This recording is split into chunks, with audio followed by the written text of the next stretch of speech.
Drummondville Raiders have won the 1985 Memorial Cup Championship.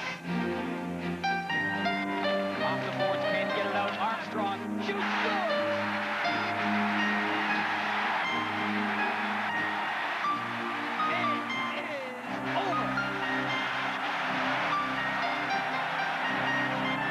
Those who do most dream most. These teams have done all they can. One step short of their dream, a 1991 Memorial Cup Championship.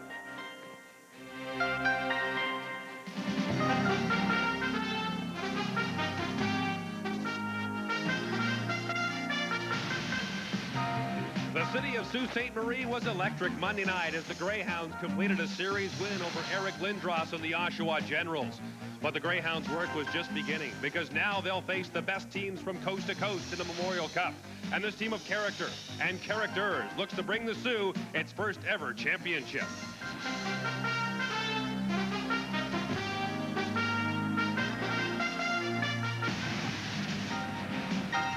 Quebec is a city of ancient beauty, of history, and that includes a proud hockey history. In 1971, Guy Lafleur and the Quebec Remparts won the Memorial Cup, and the Flower, in the process, became a larger-than-life figure in this province. Now, young men like Patrice Brisebois of Drummondville look to restore Quebec's hockey glory. Molson Cooper presents the 1991 Memorial Cup Hockey Championship. Tonight's game featuring the Drummondville Voltigeurs against the Sault Ste. Marie Greyhounds, live from Le Colisée in Quebec. Brought to you by Molson Canadian, what beer's all about. By Cooper Canada, the official equipment supplier to the CHL and a proud co-sponsor of the Memorial Cup. And by Shell, maker of the performance gasoline, Formula Shell. The best teams and the best players have gathered at Le Colisée in Quebec City to see who will be the champions of the CHL for 1991. Good evening, everyone, and welcome to the Colisée and TSN's coverage of the 1991 Memorial Cup. I'm Gord Miller. Since Guy Lafleur and the Quebec Remparts won the Memorial Cup back in 1971, the Quebec League has produced some outstanding hockey players. Denis Savard, Raymond Bourque, Mario Lemieux. But it has not yet produced a Memorial Cup champion. It's been a 20-year drought, and the fans in this city will see two Quebec League teams try to end it. We'll see Chicoutimi, and the team we'll see tonight, Drummondville. But they face some tough competition, including the Sault Ste. Marie Greyhounds. The Greyhounds have a proud hockey past of their own. They've given us players like Wayne Gretzky, John Van Beesbrook, and Rick Tocchet. But they have never won the Memorial Cup title either, and this hungry group of hounds is looking to end that drought in 1991. We look forward to an outstanding tournament here in Quebec City. We will crown a champion next weekend, but before that, we've got great round-robin action for you. And the men who will describe the action are with us now. Let's go to Paul Romanek and Bob McKenzie for their pregame thoughts. So the big question is, considering the Sault Ste. Marie Greyhounds, did they do it all against the Oshawa Generals? Was that their peak? Are they going to be able to get up again for the Memorial Cup Championship? I really think they'll be able to get up again. They're a very young hockey team. That inexperience may hurt them, but at the same time, this is a team that has just constantly improved from January on. They swept through two playoff series before the Oshawa Generals, and though it was a six-game series against Oshawa, really, Sault Ste. Marie dominated that, and I don't think they've finished improving yet. I think they've got lots left, and I think General Manager Sherry Basson will make sure that this team is inspired and ready to perform at maybe a once-in-a-lifetime opportunity for most of these kids. Dominate is the word you use for Sault Ste. Marie over Oshawa? I would say so. I don't think it was as close as a six-game series would indicate that Sault Ste. Marie really was the better team in at least 5 of those games. Now, the Drummondville Voltigeurs is an interesting case. Many of the people who see a lot of action in the Quebec Major Junior Hockey League say when Drummondville is on its game, it is by far the best team in the league. That certainly wasn't the case in the league championship final when they were swept by Chicoutimi. Drummondville's problem is that they are their own worst enemy. They tend to be very undisciplined at times, take a lot of bad penalties. That's what they did in the league final against Chicoutimi. That's why they were swept 4-0. On any given night, though, they are capable of rising to the occasion, having a very good game. And this is the type of tournament where they could really play spoiler. I don't think this team is good enough to win the Memorial Cup, but I think they're good enough to knock off one of the favorites and really spoil somebody else's chances. So heading into this game, suffice it to say the Greyhounds are not the underdogs. Gord? Thanks very much, gentlemen. It's the dream of every junior hockey player, and now it's so close they can almost touch it. Coming up next, the opening ceremonies and the kickoff to the 1991 Memorial Cup. We'll be right back.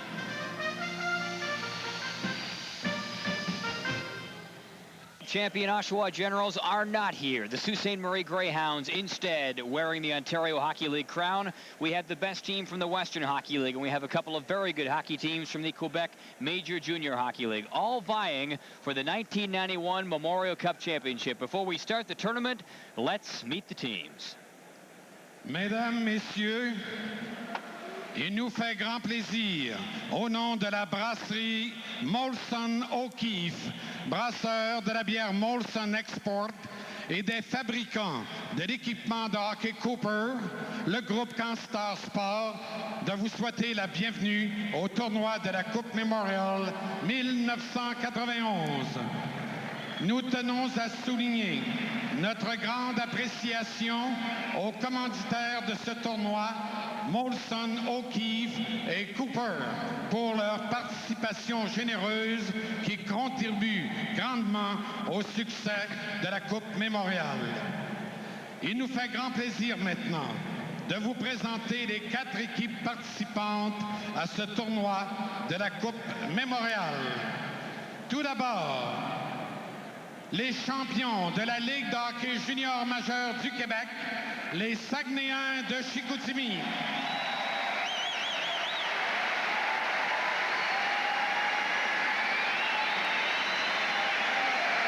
The Chicoutimi Saguenay Quebec Major Junior Hockey League, they swept Drummondville 4 straight in the league final.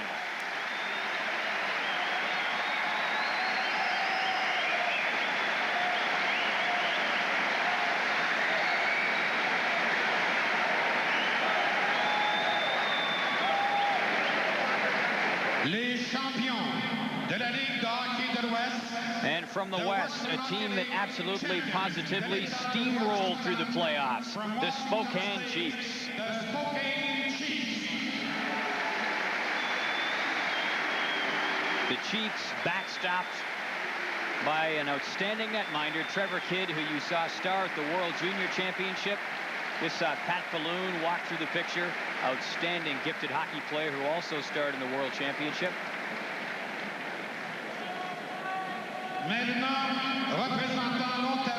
And a team that many didn't expect to be here, especially the Oshawa Generals, who were beaten by them 4 games to 2 in the Ontario Hockey League final, the Sault Ste. Marie Greyhounds.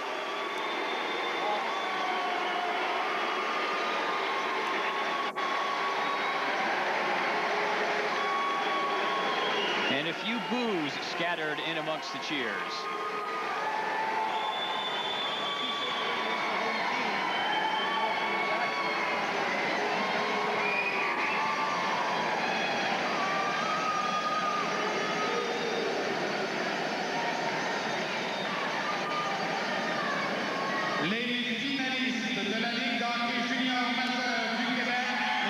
And the other finalists in the Quebec Major Junior Hockey League, they may not technically be the home team tonight, but the fans are with them, the Drummondville Voltigeurs.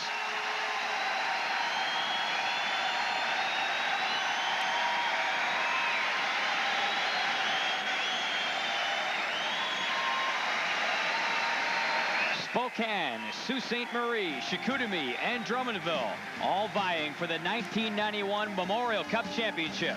Lots more still to come.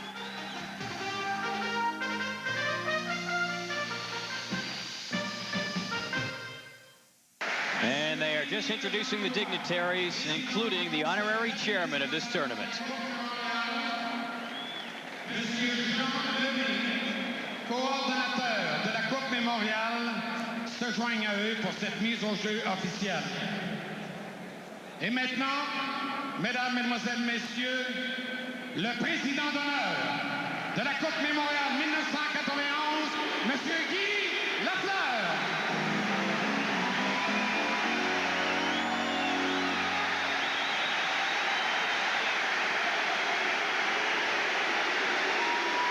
Well, it was the Guy Lafleur-led Quebec Ramparts who won the last Memorial Cup for a Quebec-based hockey team back in 1971, defeating the Edmonton Oil Kings.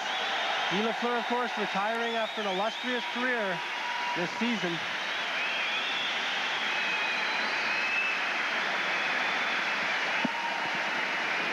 Je demanderai maintenant au capitaine Bob Bugner de Sault-Sainte-Marie, team captain.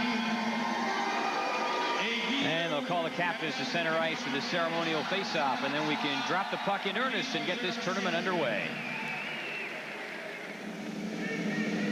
That is Jim Gary of Cooper, Canada. Mario Cote assisting him.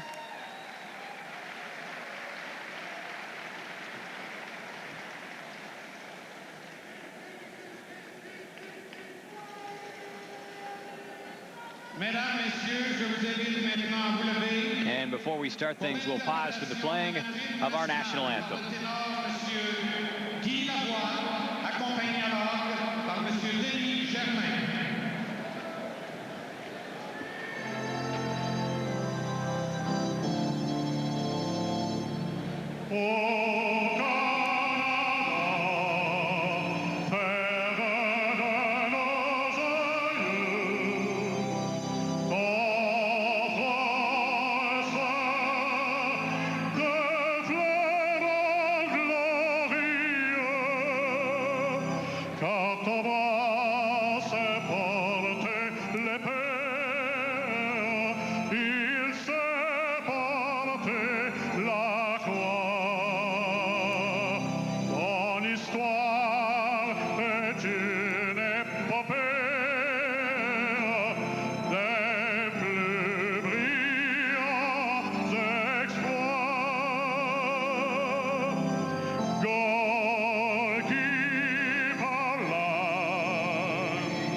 Any player will tell you who's been in this situation that one of the toughest things is standing there during the opening ceremonies trying to remain focused on the task at hand. Well, both teams obviously have to do it. Drummondville Voltigeurs coming in on a bye as the host team. They lost to Chicoutimi in their own league final. Sault Ste. Marie, champion of Ontario, getting ready, and we'll be back with you in a moment. For the Sault Ste. Marie Greyhounds, an incredible turnaround. That's the most simple and straightforward way to put it. 1 year ago, 7th place, last place in the M's division of the Ontario Hockey League. There were no playoffs, but character and a determined coach by the name of Ted Nolan turned this team around this year. A 45-point improvement, first place, and an upset victory of the Oshawa Generals in the Ontario Hockey League Championship Final. And here are the Greyhounds trying to finish off the dream. Well, this is a hockey team that's very good on defense. The Montreal Canadian teams of the 1970 that won so many Stanley Cups had a big three on defense. The Sault Ste. Marie Greyhounds have a big three on defense. Adam Foote, Bob Bugner, and Brad Tiley. They do not have a 40-goal scorer, though, a guy who can go out and turn a game around. But, you know, you talk about teams of destiny. It's been overworked phrase maybe in this year's Stanley Cup playoffs. But this is a team that can win the Stanley Cup, but they need every single player going on every single shift, no passengers, or they won't make it. And the Drummondville Voltigeurs also with a tremendous turnaround this season. The Voltigeurs with the biggest turnaround in the entire Canadian Hockey League. They were terrible last year, and they improved themselves this year by a total of 58 points. Well, Drummondville is a team that thrives on offense. They've got a big line, Yannick Dupré, Roger Larche, and Denis Chassé, who does a lot of their work for them. The big problem is defensively and a lack of discipline. You know, this is a team, the penalty minutes are a little bit misleading because they count misconduct penalties in the totals in the Quebec League, but this team picked up 666 penalty minutes in 14 playoff games this year for an average of 45 minutes per game. Over the course of the regular season, 33 penalty minutes per game. This team does not really have the horses to win at all, but on any given night, they have the ability to knock off any team, including the leading contender for this Memorial Cup, the Spokane Chiefs. And just to give you an idea about the character of this Drummondville team, their leading scorer, Denis Chassé, led the team in scoring with 101 points. He also had 246 penalty minutes. So they are a tough, scrappy, and, you nailed it, at times undisciplined team. Ted Nolan, meanwhile, thrives on discipline. He likes his team to play restrained, disciplined hockey, not unlike the way the Minnesota North Stars are doing it right now in the Stanley Cup playoffs. We talk about the team of destiny. It's, as I say, an overworked phrase, but certainly a lot of parallels between what the Minnesota North Stars are doing and what the Sioux Greyhounds are doing. Pierre Gagnon starting in goal for the Drummondville Voltigeurs in this game. He had an outstanding playoff. He played in every postseason game for Drummondville. He was the best goaltender in the Quebec Major Junior Hockey League in 1989-90. Mike Lenarduzzi is in goal for the Sault Ste. Marie Greyhounds. He is very good under pressure. He had a goals against average of 2.91 in 5 games through the Ontario Hockey League playoffs. He was the player of the week in the OHL back in early December. The referee for tonight's game is Benoit Lapointe. On the lines, Mario Gagnon and Jean Morin.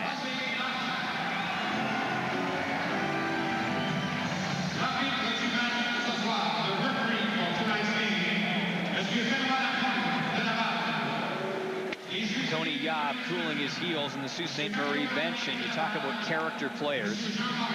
He has scored 14 goals in the playoffs so far, 14 goals in 14 games, but his influence on this team goes far beyond the score sheet. Well, he's very typical of the kind of players the Sault Ste. Marie Greyhounds have. Work the ends, both ends of the ice very well, and has the ability to score some goals. 38 goals in the regular season, coming over from Kingston in a trade deadline deal.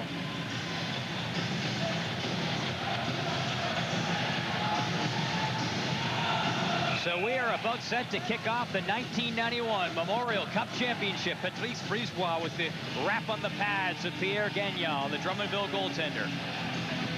Number 15, Jarrett Reed at center for the Sault Ste. Marie Greyhounds. The Hounds on your left, they're dressed in white and red. Drummondville on your right, they are dressed in red and black. Roger Larche to face off against Reed, and we are underway. The puck cleared down, and the Greyhounds into forecheck right away. Lambert trying to get out in front of the net, knocked away from him. Pass up the middle there, just missing with Denis Chassé. Keep your eye on Chassé, number 10 for Drummondville. 101 points this year, and also likes to play it tough. Larche up the middle, couldn't pick up the pass. Here's Guy Lahou back in his own end, can't get it out. Lambert fires it in. That is handled by Gagnon. He'll move it up. Chassé ahead there for Larche, and offside called on Drummondville. Well, Drummondville coach Jean Hamel played 12 seasons in the National Hockey League. Montreal, one of his greatest influences while he was there. He wants his team to play a Montreal Canadian defensive style. Unfortunately, he doesn't have the personnel to do that. They're more gifted offensively than they are defensively. It's something that I'm sure as the seasons go along and he's behind this bench, he'll try to tool this team to the Montreal Canadian style. For now, they go with offense.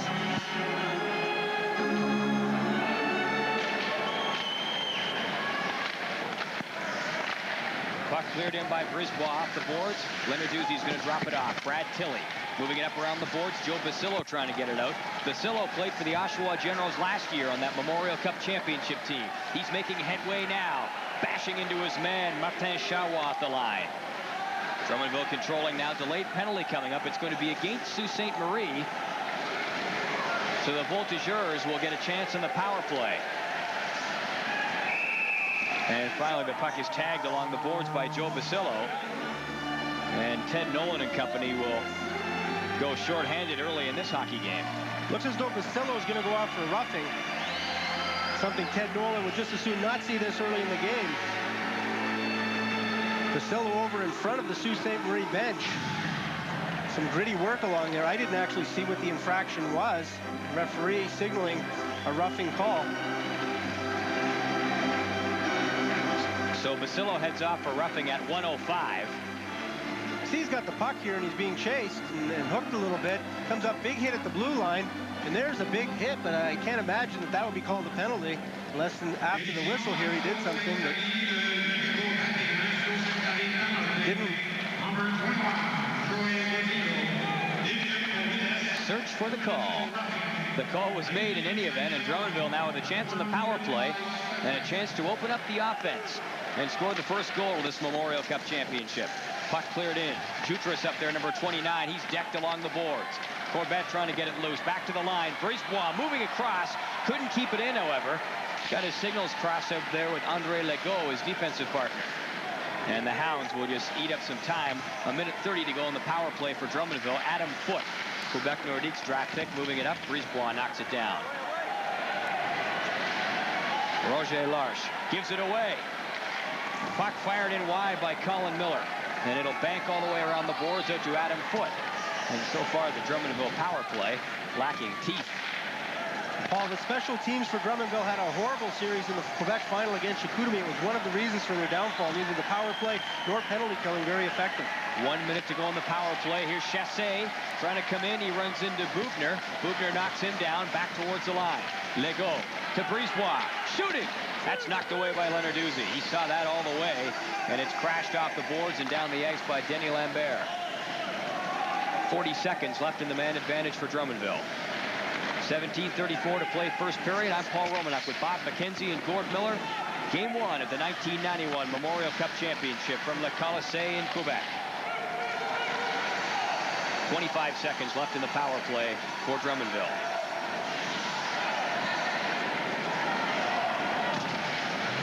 Charrois having trouble there getting away from Rick Kowalski. Here's Chassé. 12 seconds left in the power play, and Kowalski lands the best shot on goal during the man advantage.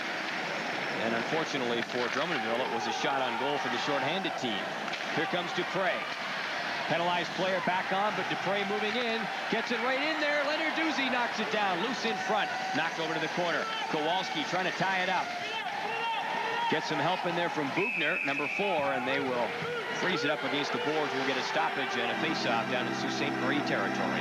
No sustained action for Drummondville, but a very good scoring opportunity that nearly got past Mike Lenarduzzi. A shot taken by Yannick Dupre, and the rebound was sitting there loose. The Sault Ste. Marie defenseman had his back turned on the play. You'll see Bugner, number 4, come in front. Fall down. There's the puck. Roger Larche tries to bang it in. Bugner comes in from behind, tries to put him down. Puck very nearly went under Bugner in the crease. Here's a look from Dupre's view. Good low shot on net. Deflected along the way by Larche. Lenarduzzi hung tough at the post. 16:43 to play in the first period. Lots of time. Drummondville 0 for 1 in the power play. 0-0 hockey game. The Sault Ste. Marie Greyhounds, the Ontario Hockey League champions, up against the Quebec Major Junior Hockey League finalist, Drummondville Voltigeurs. The Voltigeurs were swept in the final by Chicoutimi. Here's Savard. Can't find the target there. Tony Yaw back to pick it up, number 77. He is double-teamed and can't beat those odds. Jason Denemy was belted. Here's Adam Foote. In heavy traffic, coughs it up. LaPerriere was in front, couldn't get it to him. Miller. Here comes Denemy. Trying to get it towards the front of the net for Yob. He's tied up. Denemy continues to chase. He's given a bump. LaPerriere moves it up around the boards. Here come the Voltigeurs.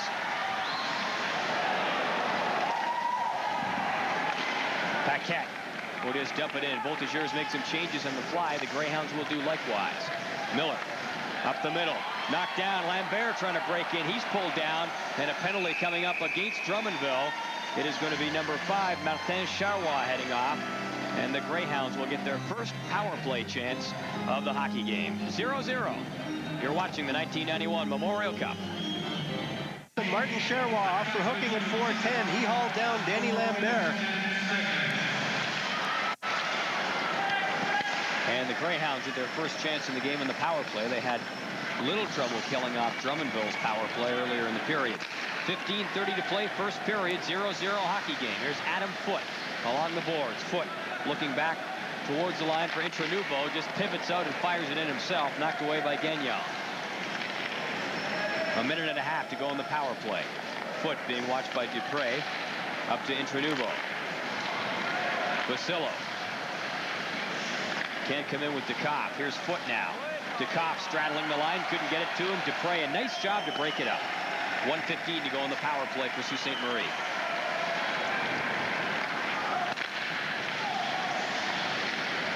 Dukoff tight ropes along the line and gets in. Tried to slide it through for the slot. Gets it back now to Tilly. Intranouveau. Nobody in front. Back to Tilly. shoots. Powers that one away wide. Foot moving up after it. Can't keep it in play. It's tapped up over the glass, and we get a stoppage. Adam Foote, the second-round pick of the Quebec Nordiques in 1989. A lot of people here obviously an interest in this young man. Outstanding defenseman, just had a great series against the Oshawa Generals, has played so well for the Sault Ste. Marie Greyhounds this season. He reads the quarterback on their power play. He's got a good low hard shot from the point. When Sault Ste. Marie's on the power play, you can watch for him quite often to be the trigger man, and he may fulfill that role one day with the Quebec Nordiques here. 48 seconds left in the power play for the Greyhounds. 0-0 hockey game. Bugner shooting. Rebound right in front. And Reed couldn't power it in. Reed still pushing at it. Yob's up there too. Kept in back at the line. Bugner moving it in along the boards. Knocked back out, and back behind the play, a slashing call coming up. And I believe it's going to go against Pierre Gagnon, the Drummondville goaltender, as he really laid the lumber on Tony Yob. On a power play, Tony Yob will plant himself in front of the net. As we watch Bugner take the shot, watch the rebound come out. Gagnon is way out of position. Jarrett Reed comes around. I believe he hit Tony Yob in the skate with that shot. Now you'll watch Yob in front of the net. He does his job. He'll come back and stand right on the doorstep of Gagnon. Gagnon got a little flustered and gave him the lumber. So Gagnon gets the penalty. He is called for slashing. And it comes with 14:21 to play in the first period. So a two-man advantage for the next 32 seconds for the Sault Ste. Marie Greyhounds.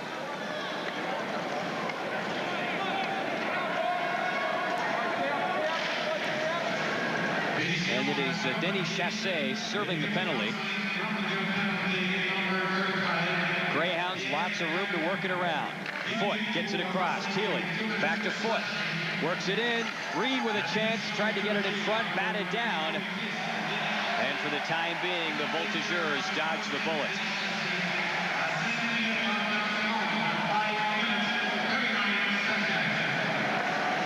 Tyler moves it up.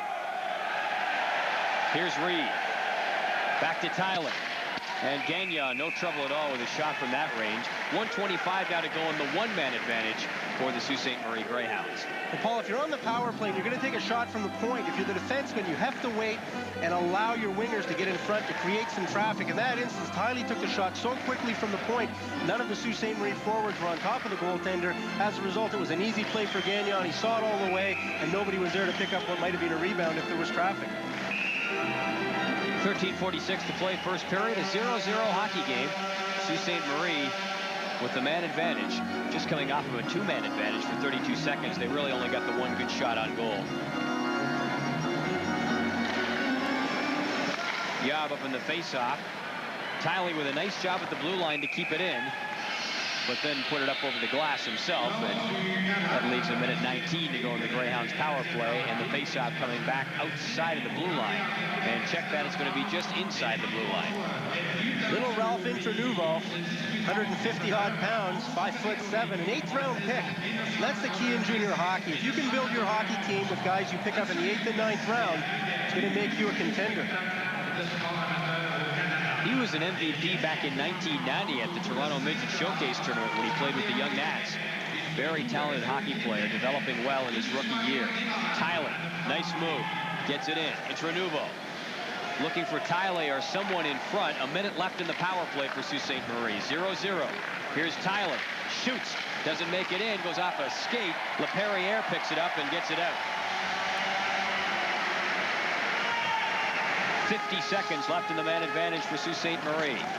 13:05 to play in the first period. 0-0, the Greyhounds and the Voltigeurs. Game 1 of the 1991 Memorial Cup Championship. Gagnon gives it away. Foote back of the net. Right in front. Chance for DeCoff, and he couldn't land the shot on goal. And the Greyhounds right now handling the puck in close as though it were a grenade. Here's DeCoff. Here's Foote. Sherwa bumping it along the boards. Basillo trying to get it loose. Sherwa comes up with it and gets it out with 10 seconds left in the Greyhounds man advantage. It's a bad sign for the Sioux Greyhounds. Two Greyhounds in the corner being, they were outmanning Drummondville. Drummondville came up with the puck. And that will do it for the Sault Ste. Marie power play.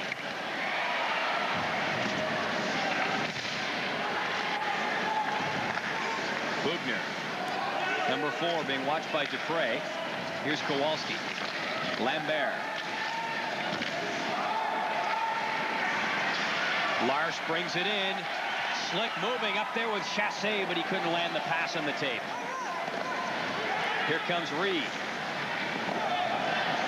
In deep. He's got Lambert trailing up there. Lambert comes in to help out. Kowalski moving for the front of the net. Bugner with a shot. That ricochets off a shin guard. And the Voltigeurs able to control at least enough to get it out. Chassé up the middle for Plante. And he was offside.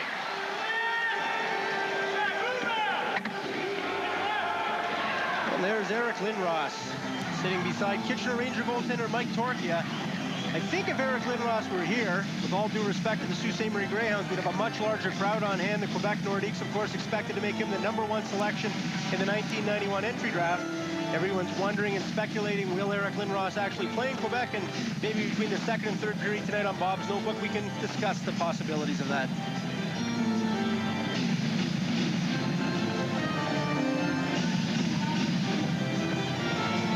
.33 to play in the first period. And neither team really taking the bull by the horns at this stage. Sault Ste. Marie with perhaps the best opportunity to put their best skate forward in this tournament with a 2-man advantage and a power play, but they've yet to click. And again, you see them getting close, but they're not quite able to finish off with a good scoring chance. We've seen that on several occasions so far in the hockey game. Corbett battling his way along the boards, trying to get it up towards center. Rene Corbett comes away. Prue and over the blue line, breaking for the net, scores!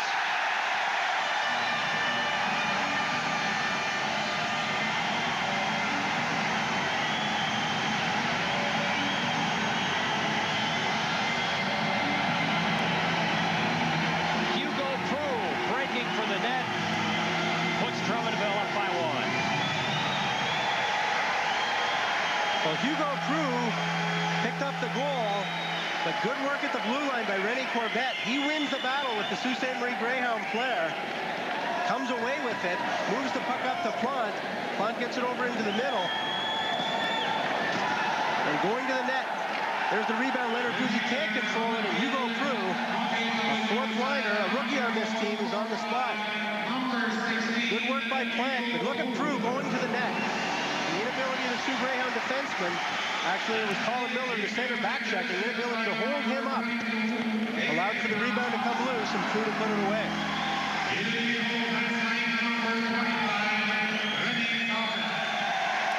So it is Prue from Plante and Corbett at 8:59, and it's 1-0 for Drummondville. And offside called on the Voltigeurs. I don't think there's any question that the Sault Ste. Marie Greyhounds have had better opportunities so far in this game. There's only been a couple of scoring chances for Drummondville, but they capitalized on that one. Prue going to the net very well.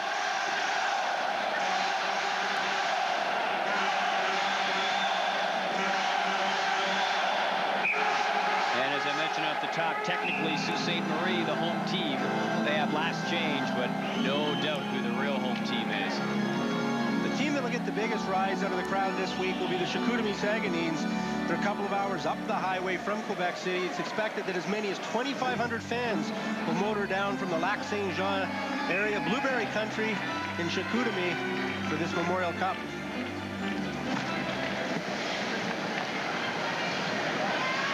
Bugner being watched by LaPerriere. They will battle along the boards. LaPerriere, number 14, chops it loose.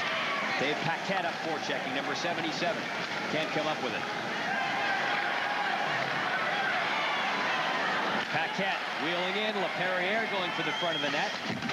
He'll go back in the net to pick it up. LaPerriere and Paquette centering it in front. Knocked down, and Metier can't get it out. Intranouveau is upended, and a penalty coming up. It's going to go against LaPerriere of Drummondville. He will be called for tripping. We may have additional penalties. We get a bit of a scrum and along the boards after the whistle. Off for tripping at 9:43. What looked like a harmless swipe at the puck in the corner, trying to strip the Greyhound player of the puck, Intranouveau. And there he got a stick in right underneath the skate blade. And suppose strictly by the book, if you don't touch the puck before you go in and hit the guy's skates, it's a penalty. But certainly, the referee giving every indication tonight that he's going to be calling it very tight. And both teams had better be careful and cautious as to exactly how they play. Benoit Lapointe is the referee, and he has called it very tight so far. And an additional penalty being doled out to Bob Bubner, rather, of the Sault Ste. Marie Greyhounds. That came after the fracas down in the corner, so we get offsetting minors, and the teams remain at even strength. Roger Larche dumped along the board. Chassé battles his way in. Couldn't get it in behind Lenarduzzi, though. Chassé in back of the net, bumping with Inver. Up around the boards. Brisebois shooting. That's off a leg. Lehoux with a shot. That flutters wide. Chassé side of the net. Trying to get it out in front. Larche was battling for some extra real estate, but couldn't convert on the pass. Intranouveau centers it across in front. Mike DeCoff couldn't get his stick on it. And back come the Voltigeurs. Larche cross ice. Imber up to DeCoff.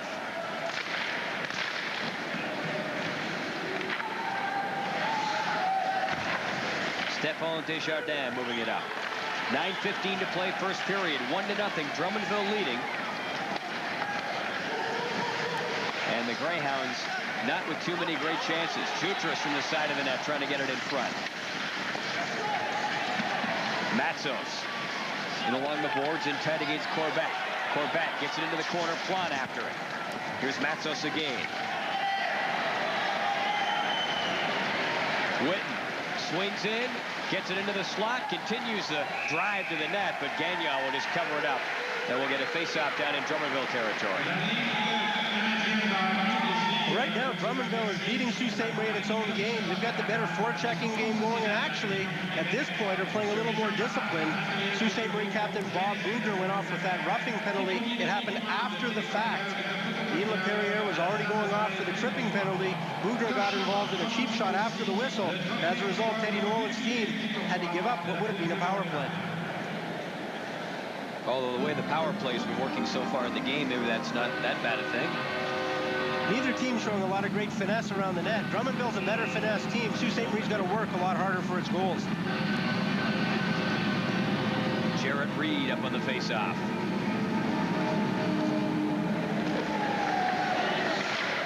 Stephane Desjardins back of his own net.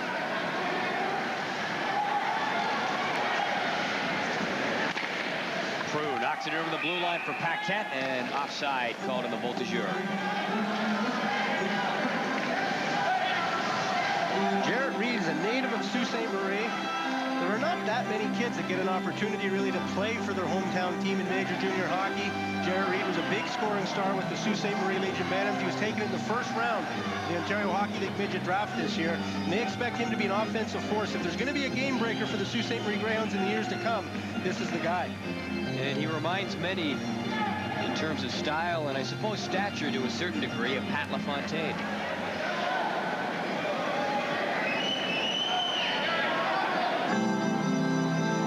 Up in the face-off right now, and he's the only goal scorer in this game. Hugo Prue scored at 8:59. Plon and Corbett picking up the assists. I'm Paul Romanek with Bob McKenzie and Gord Miller. The 1991 Memorial Cup Championship, live and exclusively on TSN. Kowalski down in the corner. Sharp angle. Reed trying to jam it through for the front. Reed with another chance. Knocked away by Gagnon. Lambert couldn't handle the pass. And it sneaks out. Kowalski couldn't keep it in. Offside, calling the Greyhounds. Kowalski in there bumping, and that's exactly what his game is all about. A grinding player. Usually plays on the fourth line and traditionally a role player, but he's always stirring things up. Not unlike some NHL players we see, like a Ken Linsman. He also likes to talk out there, get the game yapping, try to throw the other team off its game by getting into a little yapping.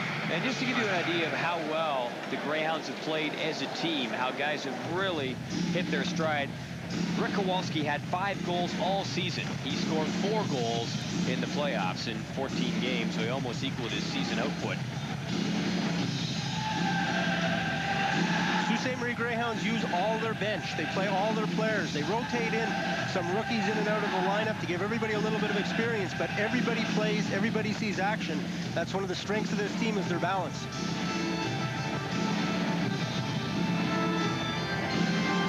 .07 to play in the first period. 1-0 hockey game. Drummondville leading Sault Ste. Marie.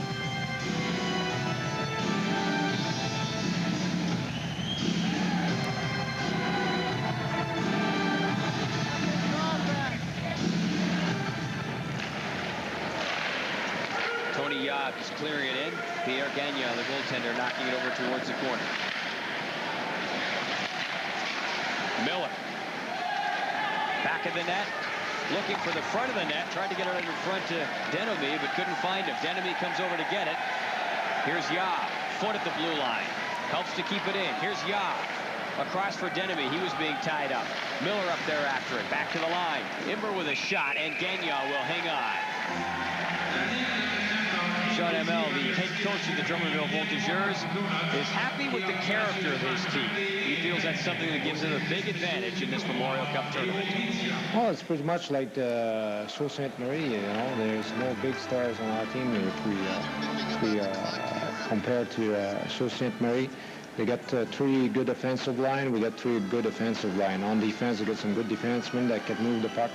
In goal, we got some good goalie. We got some good goalie. Except for Patrice Brisebois, most of the guys don't have any experience in that type of tournament.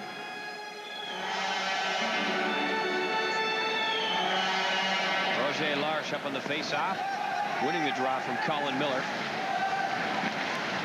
Dupre up for Larche, just off of his stick.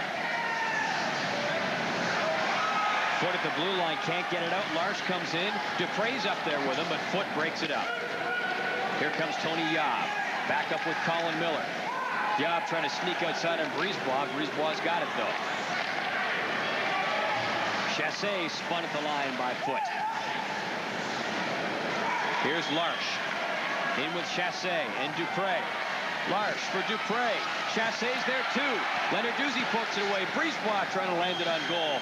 Colin Miller breaks it up. Denemy for Yob. And that goes away wide. Actually ricocheted off the skate of Guy Lahoud. 6:40 to play in the period. 1-0. Drummondville leading. Rene Corbett going for the net. Down in the corner. Knocks it loose. Plante with it. Trying to jam it in there towards the front of the net. Corbett was causing some havoc. 6.5 minutes to play first period. Desjardins gets it back down into the Sault Ste. Marie zone. Bugner gives it away. Jutras with a shot, and Lenarduzzi picks it off. Lenarduzzi bailed out captain of the team, Bob Bugner. Bugner made a very bad clearing attempt, picked up just inside the blue line. You'll see Bugner just flip it out across, and there Jutras stepped over the blue line, fired a hard, high shot. Lenarduzzi's got the whistle up. The glove up.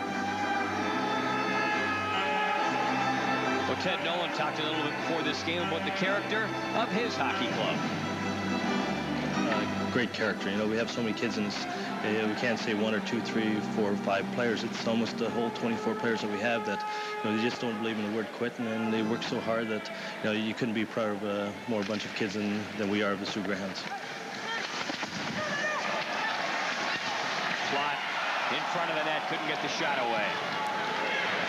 Mike DeCock breaking back in. He will break for the net. Pass there to the trailer, Sean Imber, but he couldn't get the shot away.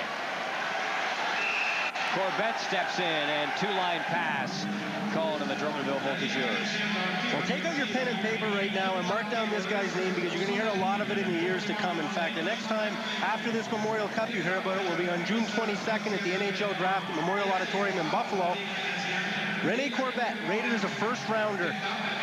And there's no question that he'll go probably somewhere between the number 10, maybe 15 overall pick. A real pure goal scorer. And if you remember, he played for the Richelieu River last year, led them to the Air Canada Cup in 1990. And speaking of drafts, he was the first overall pick coming into the Quebec Major Junior Hockey League this year. Although he did have trouble with tight checking against Chicoutimi in the championship final for the league. And a few observers saying he can be frustrated if you put a shadow on him, and that seemed to be the case against Chicoutimi. LaPerriere battling his way in, trying to get it out in front. Had Dandenault breaking in there. Bubner moves it up around the boards. Lambert can't get it out. LaPerriere moves up. LaPerriere again. Dandenault right in front of Lenarduzzi, trying to distract him. Dandenault back in the net now after it. Bubner up around the boards, but not out. 5:20 to play first period. 1-0 Drummondville leading. Lambert steps in. Tried to land it on goal, went off the skate of Marc Savard. Legault down in the corner. Can't get it out. Savard being rattled along the boards. Kowalski tries to chop it loose. Finally, LaPerriere coming back down and out for Drummondville. And he'll just dump it in and head to the bench. Coach Jean Hamel making some changes in the fly. 4:50 to play first period. Sault Ste. Marie seems very tight. They're really back on their heels. They're not playing the kind of hockey that got them to this Memorial Cup. Dupre trying to break through. It was a 1-on-3. And he couldn't see much daylight. Chassé pokes at it. Here's Kowalski. In scoots Tony Yob. Brisebois battling him. Yob gets it in front, broken up, and play is called. A holding penalty coming up, and it is going to go against Patrice Brisebois. Patrice Brisebois for holding. He has a tough time with Tony Yob. Yob is a big, strong guy coming down the wing. Brisebois gets the stick and the elbow and the glove and just let everything else up. Almost decapitates Yob. The referee sends him off for holding.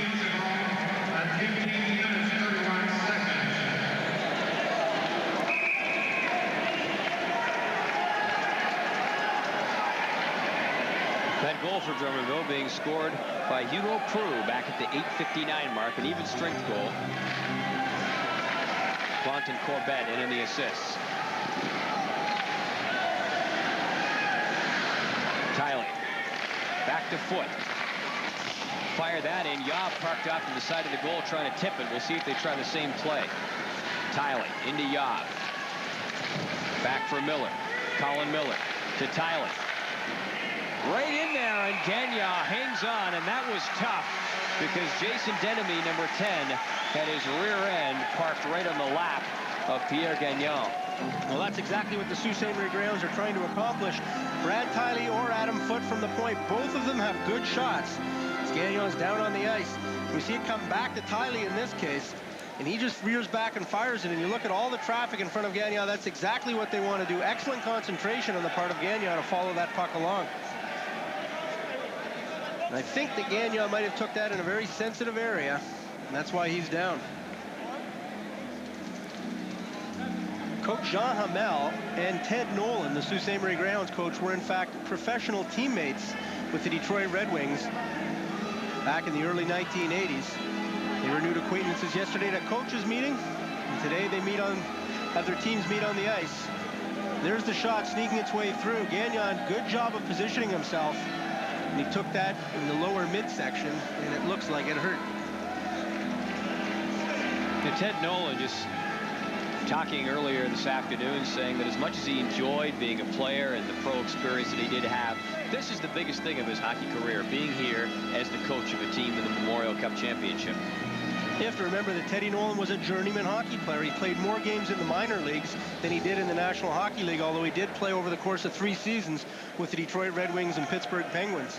And here he is at the pinnacle of junior hockey, a tournament that's very difficult to win.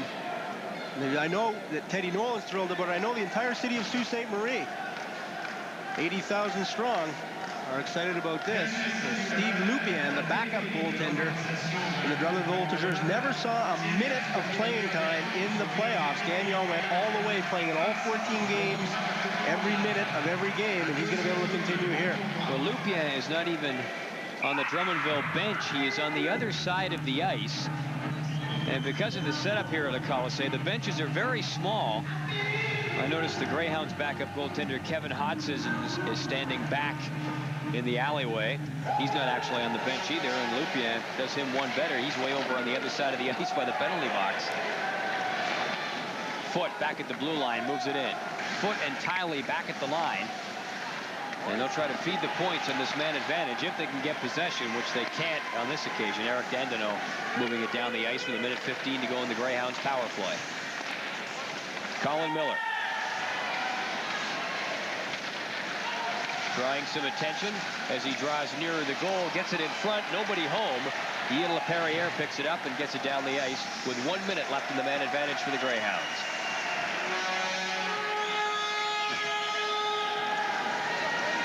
Tiley up to Foot. That is blocked, and back behind the play. Jason Denemy down in the ice, and he was chopped as he moved up towards the blue line. And perhaps a bit of payback for crowding the goal area and getting in front of Pierre Gagnon. Well, it looks like Roger Larche is going off for slashing. And Paul, we talked about the lack of discipline by the Drummondville Voltigeurs. It's a problem that's plagued them all season, especially in the playoffs. And now they're giving the Sault Ste. Marie Greyhounds another opportunity on the power play. You'll see this at the upper left part of the screen. There's Larche turns around with a one-handed swipe across the ankle of Denemy. Just swung around very casually with one hand on the stick. And as a result, Sault Ste. Marie will go on the power play again. And if the Sault Ste. Marie Greyhounds are going to win this hockey game, it's going to depend on their power play, which has really been misfiring this far in the game. And discipline has to be going through the mind of Jean Hamel right now when he sees his team taking penalties like that. This is the second two-man advantage the Greyhounds have had in the hockey game. They had one for 32 seconds earlier in the period and didn't really get a good shot on goal. Well, the irony, Paul, is that Jean Hamel is a discipline-oriented coach. When he coached in Sherbrooke of the American League, that was one of the watchwords of his hockey team. He's from the Montreal Canadian organization. They stress discipline. So does he, but it's not paying off. Here's Foot. Top of the point.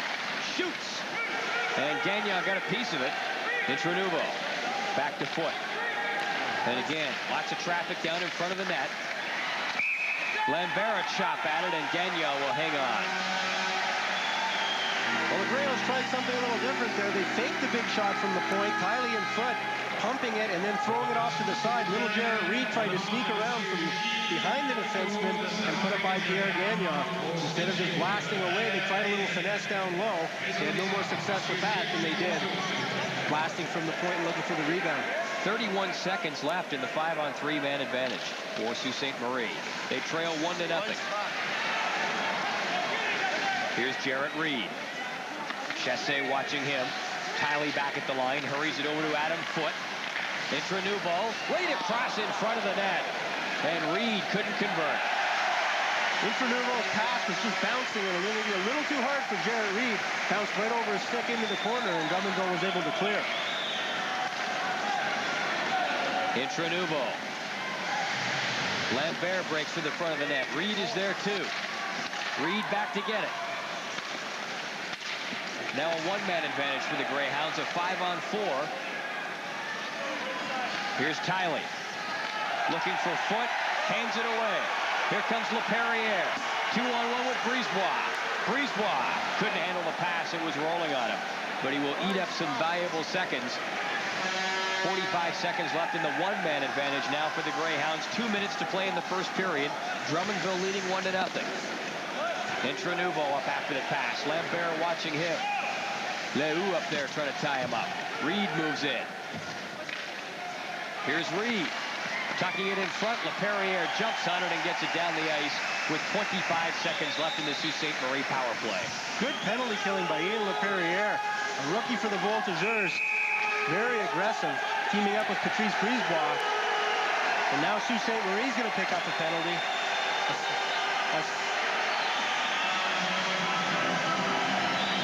Jarrett Reed in behind the net, trying to work the power play. And Lehoux comes in and gives him a pretty stiff cross-check and puts him down on the net. Going off is number 77, Tony Yob. We talk about undisciplined play, a slashing penalty for Yob.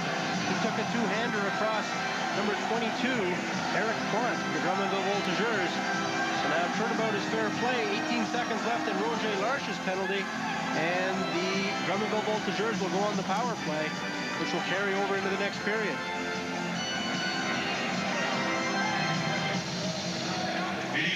Minute 35 to play in the period.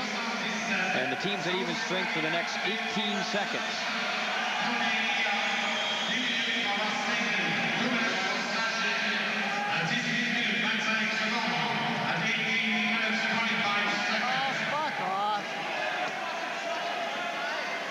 Corbett moving in to take the face-off against Colin Miller. Miller wins that drop.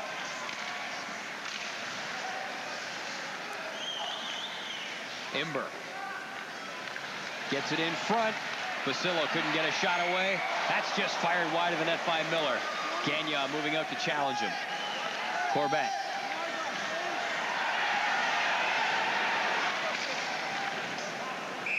And Drummondville now going on the power play for the next minute and 35 seconds. That will carry over into the next period. Well, I believe Colin Miller rang that one right off the post. Miller, a gifted goal scorer, another guy who is perhaps the potential game breaker for the Sioux Greyhounds, although with 37 goals over the course of the season, he hardly classifies as a scoring superstar. But Miller took it in the deep slot and just rang it right off the post. Former Niagara Falls Thunder player. Came over to Sault Ste. Marie and has been a good offensive player for them. Certainly in the series against Oshawa, he really picked up the pace. The first two series of the playoffs, he struggled.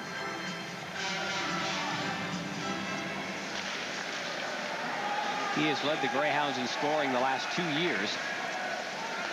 Although with Sault Ste. Marie, you were not talking about an offensive powerhouse. As you pointed out, he had 86 points this year. That was good enough for the lead on the team.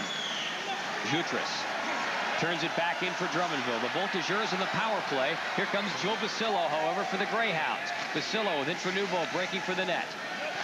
Basillo over to get it. Brisebois battens him against the wall. Corbett in with Jutras. Drops it back. Plot sashaying his way to the top of the slot, but can't get his shot away. 30 seconds left in the period. 56 seconds left in the power play for Drummondville. They lead 1-0. Brisebois. Jutras squeezed out there at the blue line. 15 seconds left in the period. Patrice Brisebois, number 24, working along the boards against Bob Bugner. 3 seconds left. And that will do it for period number 1. A rather uninspiring period in terms of offense, considering that the Greyhounds had two-man advantages and couldn't really test Pierre Gagnon that strenuously. Neither team played disciplined hockey, and as you say, Paul, two-man advantages for the Sault Ste. Marie Greyhounds. They've got to get their power play firing when they're playing against a team that's going to take as many bad penalties as Drummondville has in the first period. Hugo Preux scoring the only goal of the first period. He got it at 8:59 for Drummondville to put them up 1-0. Our first intermission coming up, and here's Gord Miller. All right, thanks very much, Paul. Coming up in our first intermission, the Sault Ste. Marie Greyhounds. Cinderella, perhaps, but a hard-working one at that. And Alexander Legault will join us in the studio when we come back. We're in Quebec City for the 1991 Memorial Cup, and we'll be right back on TSN.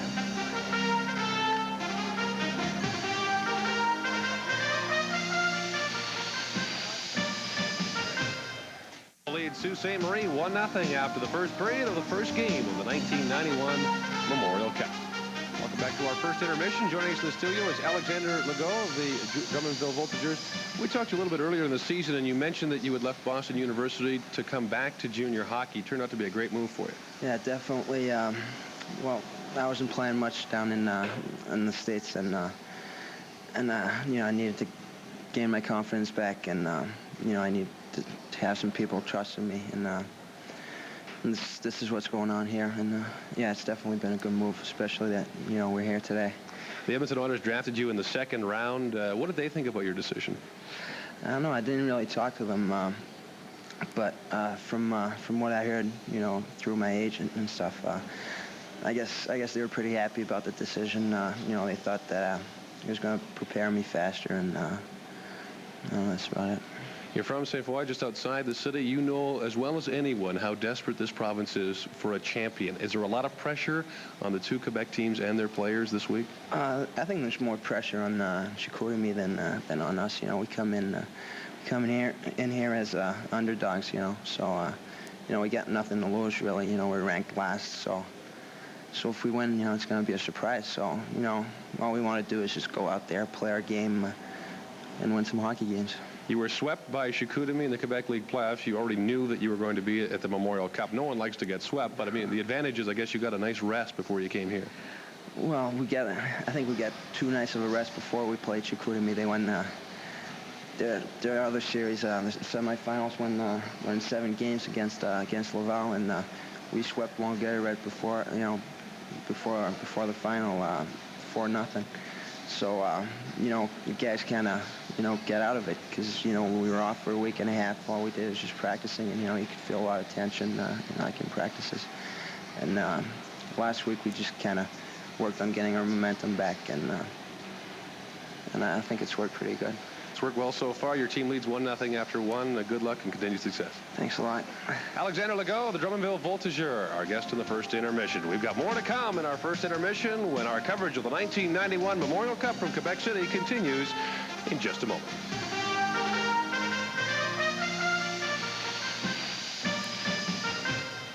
'91 Memorial Cup, where Drummondville leads Sault Ste. Marie 1-0 after 1 period of play.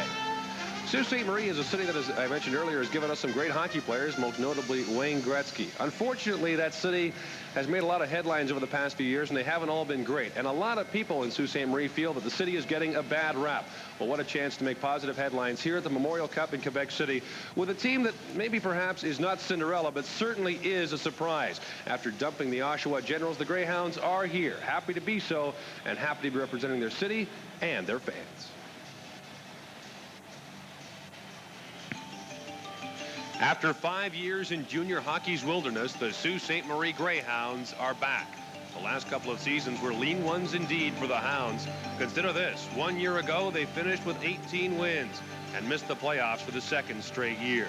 But hard work, perseverance, and dedication paid off for the Greyhounds, who scrapped every bit of the way this regular season. When they knocked off the defending Memorial Cup champion Oshawa Generals, the Greyhounds had at one point fashioned a 19-game unbeaten streak. It wasn't by luck, it was by design. And that dedication has carried them now to the Memorial Cup. And the Greyhounds aren't just here for themselves. They're here for the fans of Sault Ste. Marie, who stuck with them every step of the way. They've wanted a winner for a long time, and they haven't been there since '85. And it means a lot to the city because of the way we almost lost the franchise, and the way that the community came together and kept us into Sault. And this is just something unbelievable for them because they didn't expect us to go this far this year, and they're happy for us.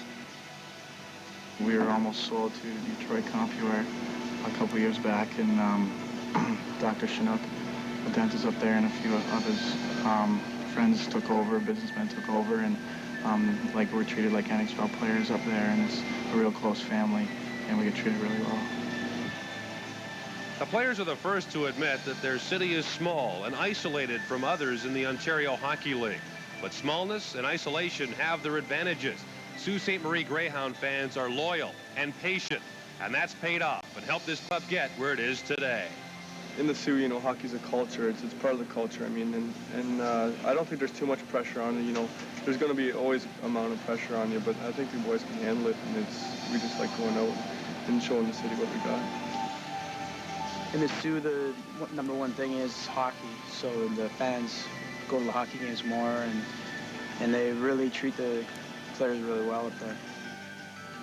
It's a good hockey town, and that's got its advantages and disadvantages. But the fans are great there, and it's good support. And this year, since we were in first place, and we really did well and beat off Oshawa, it was a great city to play for. Those loyal fans helped the Greyhounds through a long, tough season and their unbelievable playoff run. But now the Greyhounds are thousands of miles from their home city and their supportive fans. But they know that the fans are still with them. Well, we understand that you might not be able to come here, but we love you anyways. I like to tell them that we're going to give it our all, and we're not only winning it for ourselves, but we're winning it for the city because they do deserve it, and they're the greatest hockey fans in Canada. Looking for their first ever Memorial Cup championship, the Sault Ste. Marie Greyhounds trailed Drummondville 1-0 after one period of play. This is just the beginning of a week of coverage of the Memorial Cup here on TSN. Our next game comes your way tomorrow at 7 o'clock Eastern Time. Chicoutimi against Sault Ste. Marie. We're back with more in our first intermission on TSN in just a moment. Quebec City, where it's Drummondville 1, Sault Ste. Marie nothing after 20 minutes of play. Time now for the play of the period, brought to you by Air Canada. It comes late in the period, and a great scoring opportunity for Sault Ste. Marie. Tony Yob in front gets it over to Colin Miller. He beats the goaltender, but he can't beat the crossbar. Rings it off the iron. The best scoring chance for the Greyhounds in the first period, but they come away empty. The play of the period is brought to you by Air Canada, going above and beyond. We'll be back with more from Quebec City and the 1991 Memorial Cup in just a moment. Scored by the Drummondville Voltigeurs. Comes midway through the first period after some nice work along the boards. Eric Plante gets it ahead to Hugo Prue, who makes the nice move around the Sault Ste. Marie defenseman, drives to the net and scores the goal at 8:59. That makes it 1-0 in favor of the Drummondville Voltigeurs, and that is our score after one period of play. The assist to Plante and Corbett. As the shots were even, Sault Ste. Marie had a pair of two-man advantages but couldn't cash in, and that's why the Greyhounds trail 1-0 after 20 minutes. Now for the second period, let's go upstairs to Paul Romanek and Bob McKenzie. And Pierre Gagnon, in terms of facing Sault Ste. Marie shooters, was kept most busy by defenseman Adam Foote, who fired 3 of Sault Ste. Marie's 10 shots on goal in that first period. None of them got by, though. Well, the shots were 10-10, but you really wouldn't have known it given the number of opportunities, the good opportunities Sault Ste. Marie had. Gagnon definitely was forced to make more better saves than Lenarduzzi at the other end. Gagnon is a sterling playoff performer. A year ago was named the best goaltender in the Quebec Major Junior Hockey League. He won the Jacques Plante Trophy, and dating back 3 or 4 years ago when he played midget hockey, he won the Ken Dryden Trophy as the top midget AAA goaltender in Quebec. Mike Lenarduzzi, one half of a very solid goaltending tandem for the Greyhounds. Kevin Hodgson not playing tonight. He will likely play the second game. And then from there, Coach Teddy Nolan and assistant coach Danny Flynn will sit down and assess who has the hot hand. Although during the regular season, Lenarduzzi and Hodgson pretty much split it down the middle. Lenarduzzi, a third-round draft pick of the Hartford Whalers. I'm sure a lot of the Hartford scouts will be in town later this week. Have a look at their property. A real who's who of hockey when you come to a tournament like the Memorial Cup. General managers, coaches, scouts, all trying to get a last look at some of the top-rated junior hockey players before the NHL draft. Second period just underway. 1-0, Drummondville leading. They start this period with a power play. It has 15 seconds to run. Chassé running up there after the puck now. Takes a look for Larche in the slot. Goes instead to Brisbois. Back for Chassé. Here's Guy Lahoud. Moves it in. Larche shoots. Another chance, trying to jam it in. Lenarduzzi a couple of saves, and he will finally hang on just as the Drummondville power play expires. Roger Larche had the good opportunity there. Denny Chassé was parked off to the side, and that's the guy they really want to get it to. 47 goals this season, 101 points. As you mentioned earlier, Paul, 250 penalty minutes. He's very feisty, very talented, and leads the top line, the right winger on the top line for Drummondville. Game number 1 of the 1991 Memorial Cup Championship. I'm Paul Romanek with Bob McKenzie and Gord Miller. Second period action just underway. It is a 1-0 hockey game. Drummondville leading. Hugo Prue scored at 8:59 of the first period. Eric Plante and Rene Corbett picking up the assists. It was an even strength goal. And that being somewhat unusual because both teams had ample power play chances. Joe Basillo trying to forge his way in. Gets it in front. Intranubo a shot. That's knocked away. Larche after it along the boards. Number 45 for Drummondville. He's out-muscled. Foot gets it across. Fired in by Imber. Rebound in front. Basillo with a chance. Gagnon knocks it down. Another chance. Chassé can't get it out. Imber another shot. That's knocked away by Gagnon. Not one, not two, but 3 good chances for the Greyhounds. And Pierre Gagnon coming up in spades. Pierre Gagnon had Sault Ste. Marie Greyhounds parked all over the place. Joe Basillo in right up on top. Big flurry of activity. A shot from the point. Gagnon makes the save. The rebound comes up. Basillo, number 21, can't get his stick on it. Neither can Mike DeKoff, number 19. And then finally it comes back. You'll watch Ralph Internouveau tries to put it up high. A great save with the glove. The rebound comes out, and Chassé clears it. Here's a low-angle look at it. The save made off the side of the post. Sault Ste. Marie comes so close. Game of inches, all sorts of traffic in front of the net. But the 0 remains on the scoreboard under the Sault Ste. Marie score.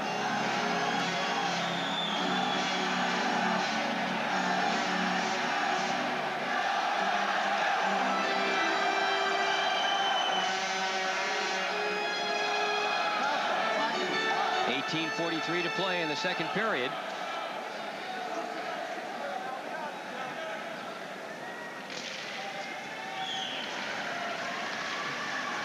Charrois starting back out. Here comes Plot. Corbett trailing. He gets it to him. Corbett driving it for the net. Centers it in front. Jutras crashing the doorstep. And the net comes off the pegs and the puck stays out. Jutras couldn't get that puck from the skate up to his stick blade. He was being tied up by the Sault Ste. Marie defender. I believe it was Bugner coming across the middle. Corbett makes a nice pass out to Jutras, a backhand pass coming right across. And you'll see Jutras has got it on a skate, kicks it, hits the post to the side of the net. It just skittles off to the corner. This is the second line for Drummondville, but they can do some damage. Jutras had 29 goals this season. Rene Corbett had 25, and Eric Plante, the centerman, had 41. So this is a line that can do damage in addition to the big line of Ducré, Larson, Chassé. And Jutras not eligible for the draft this year. He'll have to wait until 1992. And he should go in the first 3 rounds in 92. I would think so. A big, strong guy who can score some goals. Although it's always difficult to speculate when you're talking about 17-year-olds, but that's the nature of the draft, too.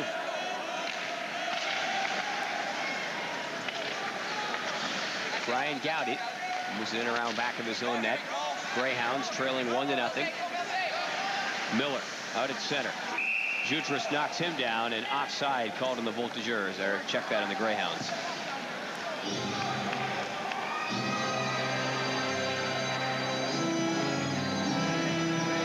Well, the Drummondville Voltigeurs have several players now of NHL property. Legault, who was interviewed in the first period intermission by Gord Miller with the Edmonton Oilers. Patrice Brisebois played some games with the Montreal Canadiens this year. And Denis Chassé, just this past week, signed as a free agent by the Quebec Nordiques.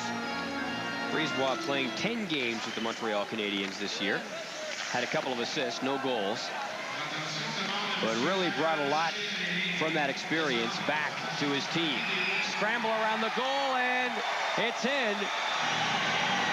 Benoit Lapointe parked right off to the side of the net, made the call. There was a bit of hesitation and looked for a second as though Gagnon had kept it out. But Tony Yob, obviously seeing enough daylight to tuck it home and tie this game up. Well, the strength in Tony Yob's game is that he goes to the net so well.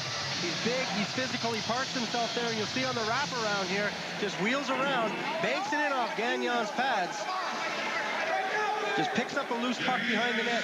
You'll see he was left by the defenseman, number 7. And all alone, Dandenault, actually the right winger on that play, didn't come back with Tony Yob. Yob was left free behind the net. The puck squirted loose. And very quick hands wrapped her around on Gagnon.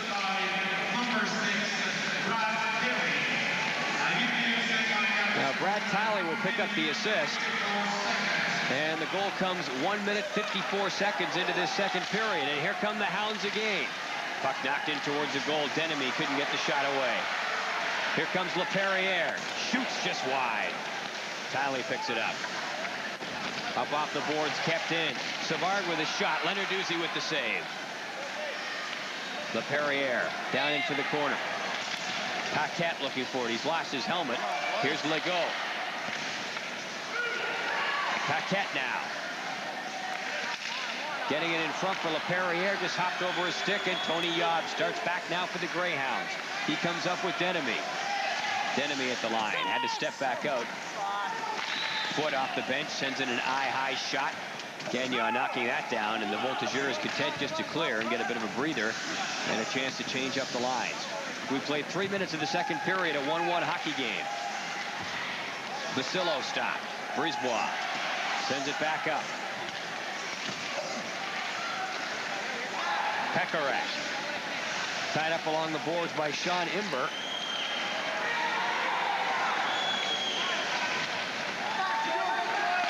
Basillo moves it ahead. Foot coming in over the line. They couldn't get the pass to him. Whitten along the boards. Pekarak. Here's Brisebois now. And play is called, and a holding call coming up. It is going to go against Dave Whittam, number 19 of the Drummondville Voltigeurs. So Sault Ste. Marie will get a chance to go ahead in this game after this man, Tony Yob, tied it up. Well, at some point in this power play, Tony Yob, who scored that first goal, in fact, is going to be right now on the power play. Tony Yob is going to go park himself out there and try to get a second goal of the game. That is his function on the power play. There probably won't be a wraparound if he scores again. He'll just park himself. And Whittam, a guy who picked up 380 penalty minutes in the Quebec Major Junior Hockey League this year, bulldog down Mike Dekoff. He's not too happy about it. I should point out that, as I did earlier, the 380 penalty minutes includes game misconducts, 10-minute misconducts, and majors, whereas in Ontario in the West, they've stopped including 10-minute misconducts and game misconducts as part of the penalty totals.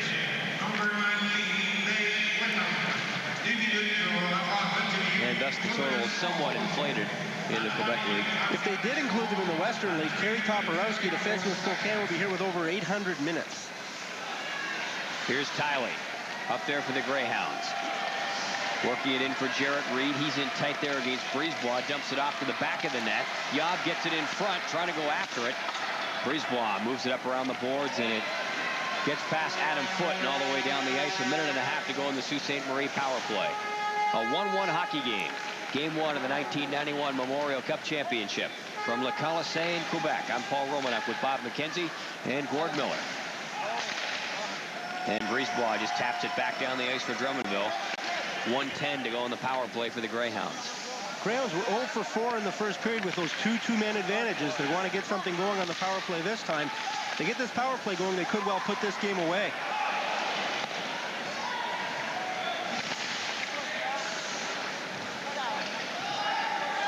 .50 seconds left in the man advantage. Here's Tiley.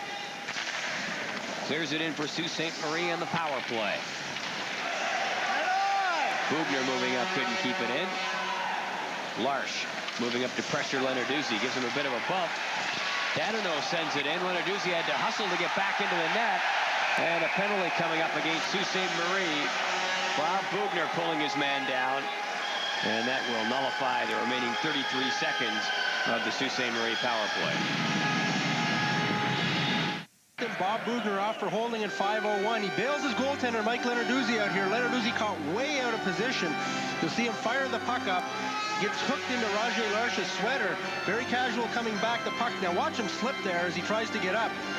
Bugner had no choice but to jump all over Larsh, prevent a scoring opportunity, while Lenarduzzi had fallen down and had trouble getting back on his feet in front of the net. Here's Basillo up for Sault Ste. Marie. Got some room, gets it right in front. Intranuvo breaking for the net, but couldn't convert on the pass. Danino drops it back for LaPerriere. Pressured over along the boards by Imber. LaPerriere shooting. And I don't even think Lenarduzzi saw it. He was looking off in the wrong direction, but managed to knock it away. Intranuvo can't knock the pass down. Teams at even strength, and Whitten now steps back on, and Drummondville goes to work on the power play. Gagnon drops it off. Charrois up for Drummondville. 1:15 to go in the Drummondville man advantage. A 1-1 hockey game. But good work by Colin Miller to put a spike into the power play plans of Drummondville. Here comes Prue. He's got the only goal for Drummondville in this game. Prue in deep. Looking for Corbett. He's tied up there by Foote. And Miller gets it up ahead to Kowalski, who finishes the job with 45 seconds left in the man advantage for Drummondville. Puck stolen down in front, and Kowalski couldn't get the shot away. Here's Prue. Breaking through with Plante. Gets it in front to him. Plante can't get a shot away. 30 seconds left in the power play. Good work by Kowalski. Hustled down, picked up that puck. Very nearly came around in the wraparound. Corbett moving it down into the corner. Trying to chop his way in there. Here's Brisebois back at the point to keep it in. Works it across. Broken up. And Lambert will touch the puck and put himself offside, but still strong work by the Greyhounds killing off the Drummondville power play. 10 seconds left in the Voltigeurs man advantage. Denny Lambert, a Sault Ste. Marie overage player, almost got into a little undisciplined act there, punching the Drummondville player. Kowalski doing a good job of penalty killing. We talked about the role players on the Greyhounds. Just watch him beat the puck. The Drummondville player, Lehoux, just took the big wide circle. As a result, Kowalski was able to come right in there, swing around, lost his footing just before he came out in front of the net, fortunately for the Drummondville Voltigeurs. Good shift, good penalty killing by Rick Kowalski.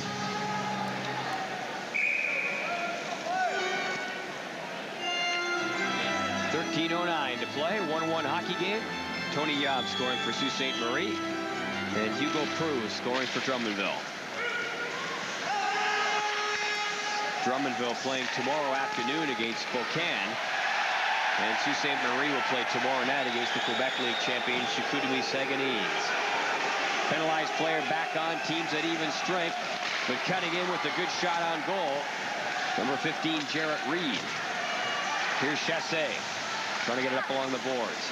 Chassé still with it, and offside called on the Voltigeurs. And Chassé giving a little elbow after the whistle by Brian Gowdy. We're going to see a lot of Chassé out there tonight. Played over 8 minutes in the first period. Coach Jean Hamel will use 4 lines at times, but certainly his top line sees the lion's share of the action. He's a Welsh. Guy Lapointe, formerly the big defenseman for the Montreal Canadiens, coached for a time with the Quebec Nordiques. What do I know when I'll sit with him?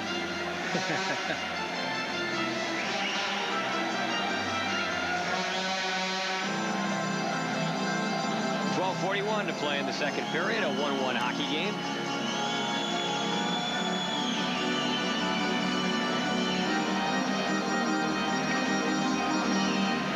That's the fucking puck. Lego. Mark Savard will just clear it in. Imber around back of the net for Foote. He puts his best foot forward and gets it up to Lambert. Can't get it in on goal. Lambert following up to forecheck, trying to knock it loose. Puck bouncing around. Matsos looking for it, but it's pulled away by Chassé. Back in over the blue line. Larsh is trailing. Chassé cuts right in. The puck gets there, and Lenarduzzi will hang on. Chassé, a dangerous man. He goes to the net very hard. You don't end up with 250 penalty minutes if you don't play aggressively and have an aggressive attitude. And here he does a good job of breaking down on Sean Imber, who is an outstanding defenseman, a rookie for the Sault Ste. Marie team. But watch the moves on Chassé. He manages to get to the net, get around Imber, but Imber does a good job. Good defensive work by the Sault Ste. Marie rookie, an 18-year-old from the Young Nats. Actually, the puck getting to the net, Chassé didn't. Imber was just watching him. He had him in the crosshairs and didn't let him slip away.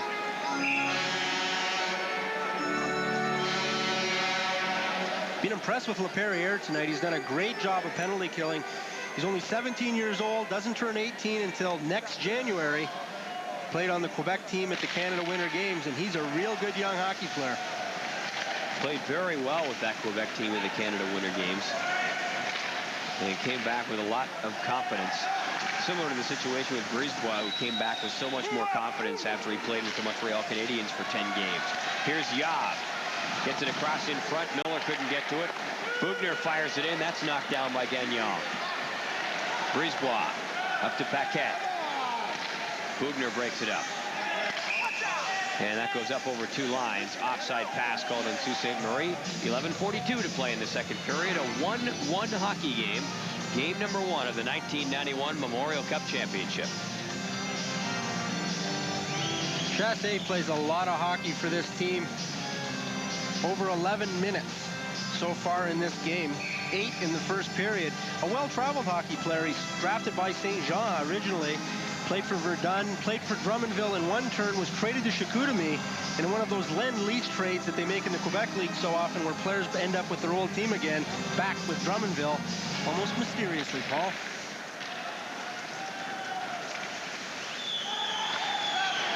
Puck knocked down. Denemy breaking in. That's knocked away. Miller. Denemy there to help him out. Here's Miller. Trying to dance his way in. Gets a weak shot. Gagnon the save, and he will hang on. And everyone piles in down in front of Pierre Gagnon. Well, what a surprise. Tony Yob in on top of the goaltender. Number 77 should just take up permanent residence at the edge of Pierre Gagnon's crease. The Sault Ste. Marie Greyhounds did a good job again of going to the net, and the Greyhounds are picking up a little bit of steam here. Colin Miller comes out of a big group. Goes around Dandenault and managed to flip that puck up.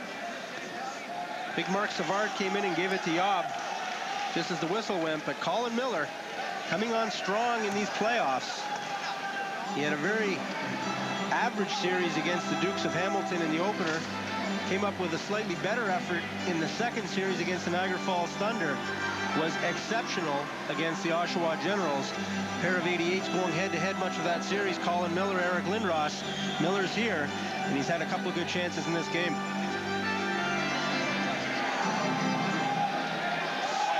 Wade Witten, number 9, up on the faceoff for Sault Ste. Marie.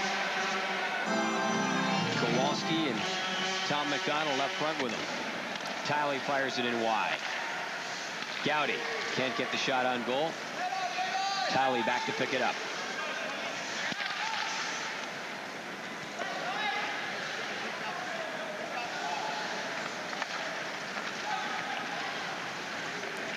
Here comes Tiley.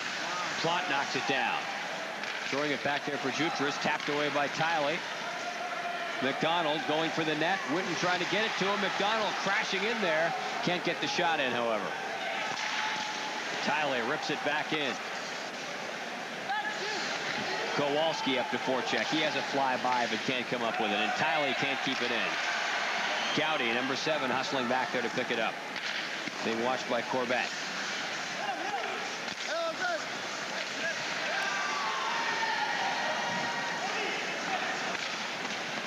Kowalski gains some headway. Corbett just sends it back out. Here's McDonald now.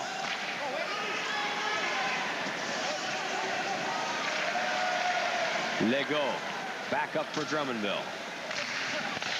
Lenarduzzi just sticks that over to the corner. Adam Foote picks it up. Legault gives him a bump. Basillo gets it up ahead. Intranuvo steps in.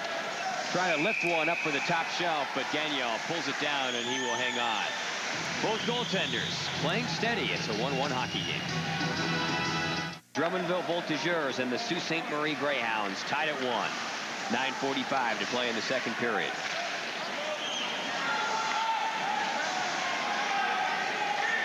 Patrice Brisbois just drops it back into his own end for Guy Lahoux. Lahoux trying to slip the aggressive checking of Mike DeCoff, number 19. Here's Brisbois now. Brisbois hits the line. Comes in with Prue. In deep. He's headed off with the pass there by Imber. Very solid defensive defenseman. Imber with a bead on him. Here's Foote to pick it up now. Up to Intranuvo. One-on-one against Brisbois. Steps in.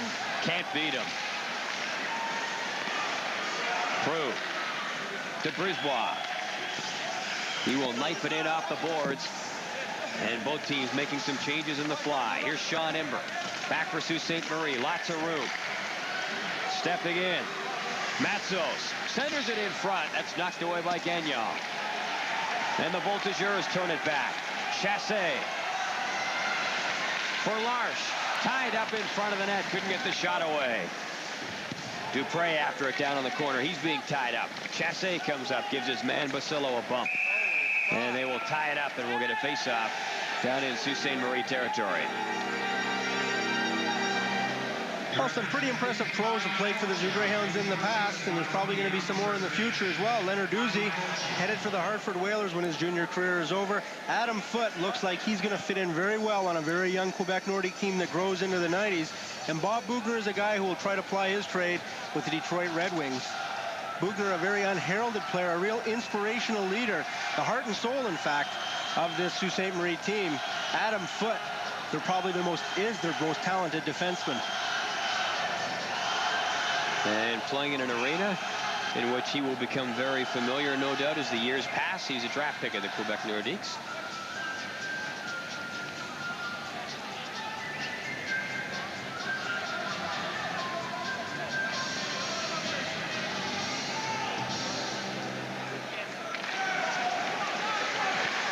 Here's Charrois. Lots of room. Can't land it on goal. Matsos dropping down, able to block it. Lars trying to get it in front. Knocked away. Foot chops at it. Chassé getting it out in front. Snapping it towards the goal there was Dupre. That's knocked down. Dupre continues to chase, but Tiley gets it out. Here comes Colin Miller. Miller waiting for the reinforcements to come up. Gets it across. Here's Bugner. Fires it in just wide of the net.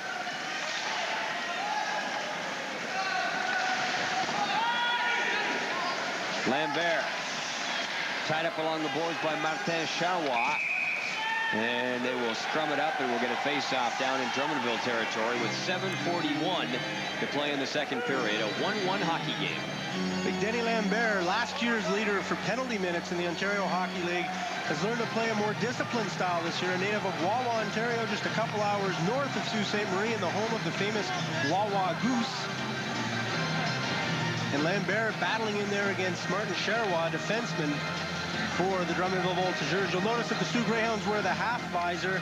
The Quebec teams all wear a full visor. It's mandatory regulation for Quebec teams to do that. And in the past, when Ontario teams or teams from the West came into Quebec, they also had to put on the full visor. But that rule is now being waived by the Quebec Ice Hockey Federation. Although, did you notice how high up on the helmet the visor is on most of the Ontario players?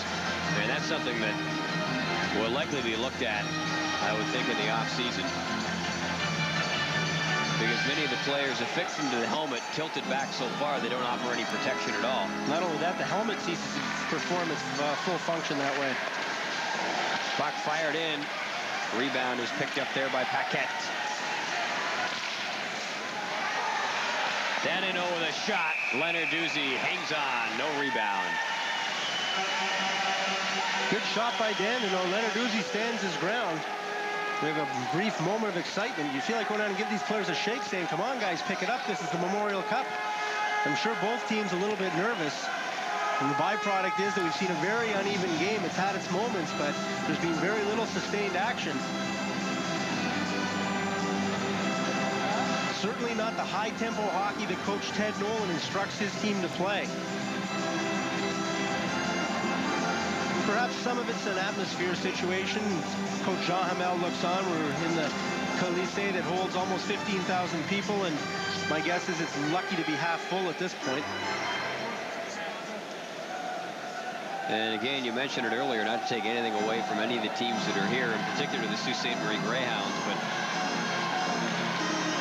many Quebec hockey fans hoping that Eric Lindros would be here for the obvious reason that he is going to be the first pick in the NHL draft and likely property of the Quebec Nordiques. And they would have loved to have gotten a sneak preview of him.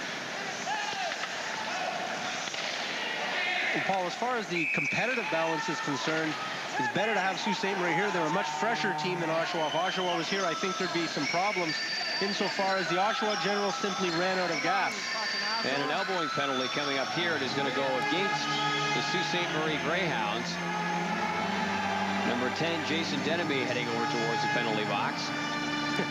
Denemy gave the cross-check sign to the referee as if to say, if you're going to get the penalty, at least call it correctly. Although perhaps he's talking about a cross-check he might have received earlier. No question he got the elbow up there as he just threw himself into a pair of Drummondville players.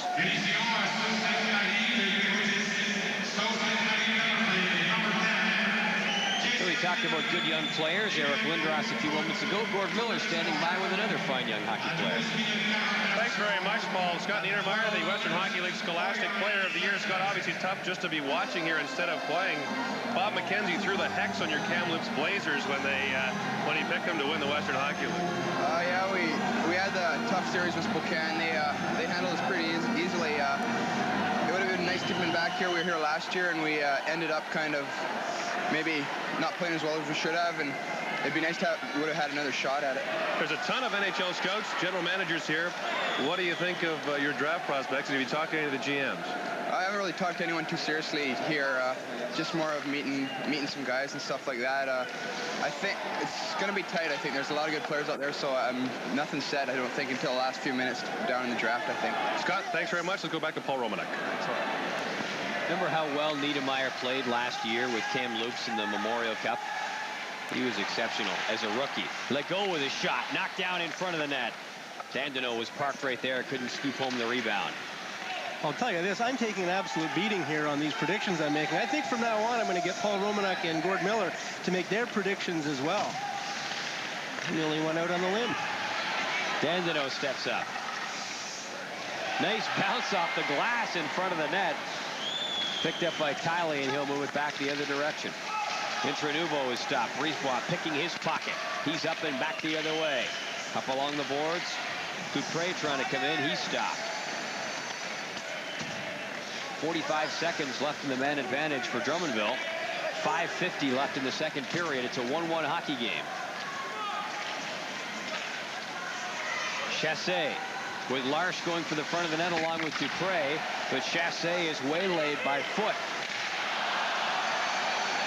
Intranuvo back for the Greyhounds.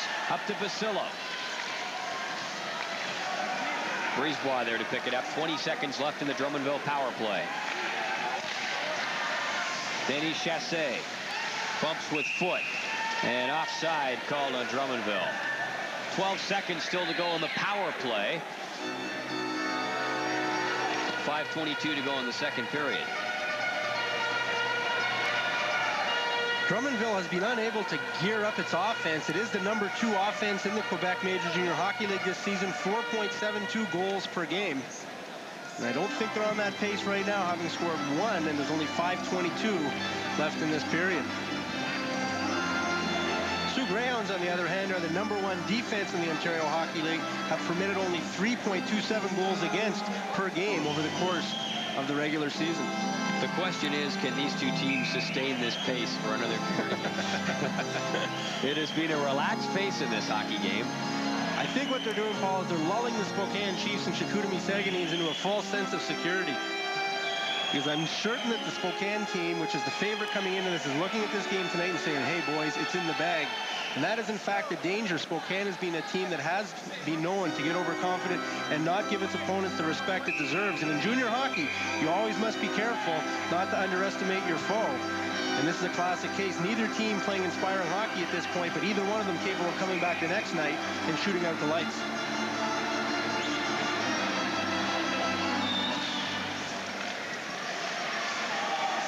Here's Legault.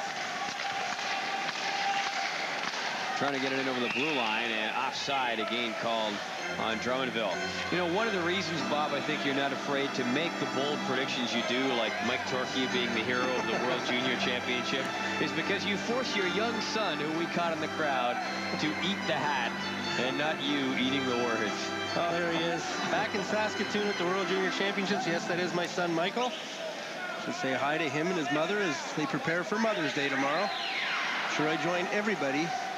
There's Mom there. There's Mom reaching over trying to control the youngster. And she's doing a lot of that this week, I'm sure. Foot walking in, trying to get it in front of the net. Jutras knocks it away. Corbett cuts it over the blue line. He's got Plunt with him. Here's Plunt shooting. Lenarduzzi got the pad on it, and it's cleared back outside the line. Teams at even strength. 4:50 to play in the second period. Lenarduzzi dropping it off in back of the net for Imber. Up around the boards and out.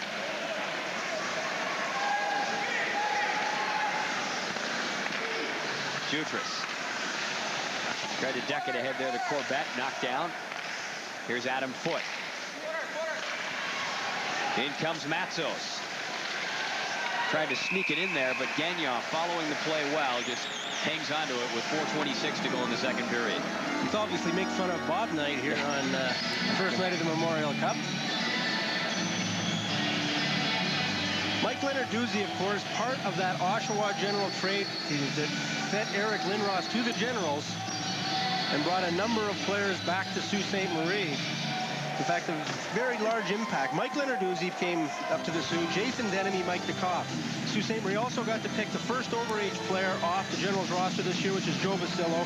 They got a second-round draft pick in 1990, which is Drew Bannister, a young guy. They got another second-round draft pick in 1991, and they get to pick Oshawa's second overage player next year, as well as a bundle of cash, $80,000 in cash from Oshawa to Sault Ste. Marie. And the Sault Ste. Marie Greyhounds will also receive Lindros's NHL development money, which is between $25,000 and $30,000. So that's $100,000 and the equivalent of 1, 2, 3, 4, 5, 6, 7 hockey players.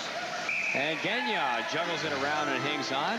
But you know that the Oshawa Generals, with all the sellouts they've had with Eric Lindros there, more than made back. Oh, they got back their money manifold. And the Sault Ste. Marie Greyhounds are not complaining. There's certainly some interesting things. Everybody talks about Eric Lindros, whether he'll show up to the Quebec Nordiques. The notion of trading the first pick overall, Sault Ste. Marie was forced to do it, and it's worked out pretty well for them.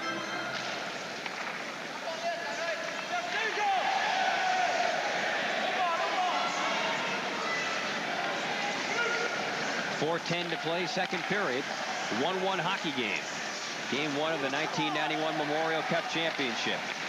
Pekarak trying to get it in front. It just rolls through the goal crease and wide. Colin Miller starting back. He comes in for the Greyhounds. Miller steps up. Denemy breaking for the net. Can't knock it in. He had Lehoux right in his back pocket. Here comes Brisebois. Prue trying to play it off the boards. Knocked back outside the line. Dandeneau. Cleared in by Desjardins. And the Voltigeurs make some changes in the fly with 3.5 minutes to play in the second period. A 1-1 hockey game. Prue scoring for Drummondville back in the first period. Tony Yob scoring for Sault Ste. Marie early in this second period. Adam Foote dumping it in. Desjardins picks it up.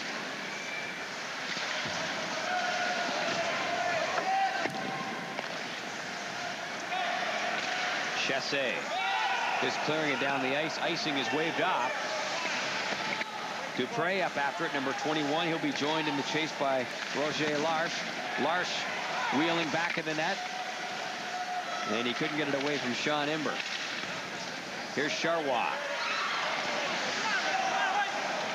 Basillo now. Up to Intranouveau. Larche knocks it down. Charrois steps up to take charge, losing it though. Intranouveau comes in. He's got DeKoff with him with a shot just wide.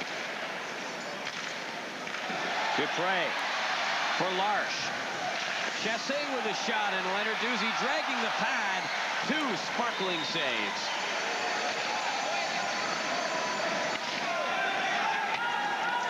Here's Foote. Up to Ember. Puck just cleared in by DeKoff. Both teams making some changes. 2:05 to play in the second period. 1-1. Voltigeurs out across center. Dave Paquette dropping it back for LaPerriere. Can't get the shot on goal. Tiley down in the corner. Battling with Paquette. Paquette gets it in front, but nobody home for the Voltigeurs. Lambert coming in. He's got Reed breaking for the net. Couldn't get it to him. Reed being watched closely. Kowalski along the boards, battling with Lambert. And finally, they tie it up with 1:34 to play in the second period, and everybody will come in to have a say in this little episode. Lenarduzzi comes up with 2 big saves. First on Denis Chassé. Takes a low, hard shot that Lenarduzzi kicked out the pad, got the toe on it. The rebound came back out to number 45, Roger Larche, and he slipped it in. There's the first big save, and here comes the second one. Good job by Lenarduzzi to get back up on his feet, get back in position, and kick out that puck on a shot by Larche.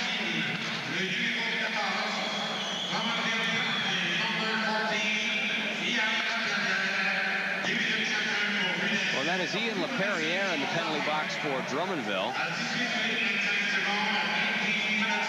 All the players were pushing in the corner. It looks as though LaPerriere came in. Well, I know he came in after the whistle and really gave a big shove into the middle of it all, but LaPerriere is the only man going off with a penalty. Certainly Teddy Nolan gets to go on the power play, at least his team does. Sort of a confusing call, I would think, considering that there was just a big scrum down there, and I'm sure Coach Jean Hamel is not happy that his team's taking undisciplined penalties, but also not happy that the call was made, period. And actually, it's a 5-on-5. They were offsetting minors, but there is no Sault Ste. Marie player in the penalty box. Well, I take back all that power play talk, Paul. Question is, where's the missing Greyhound?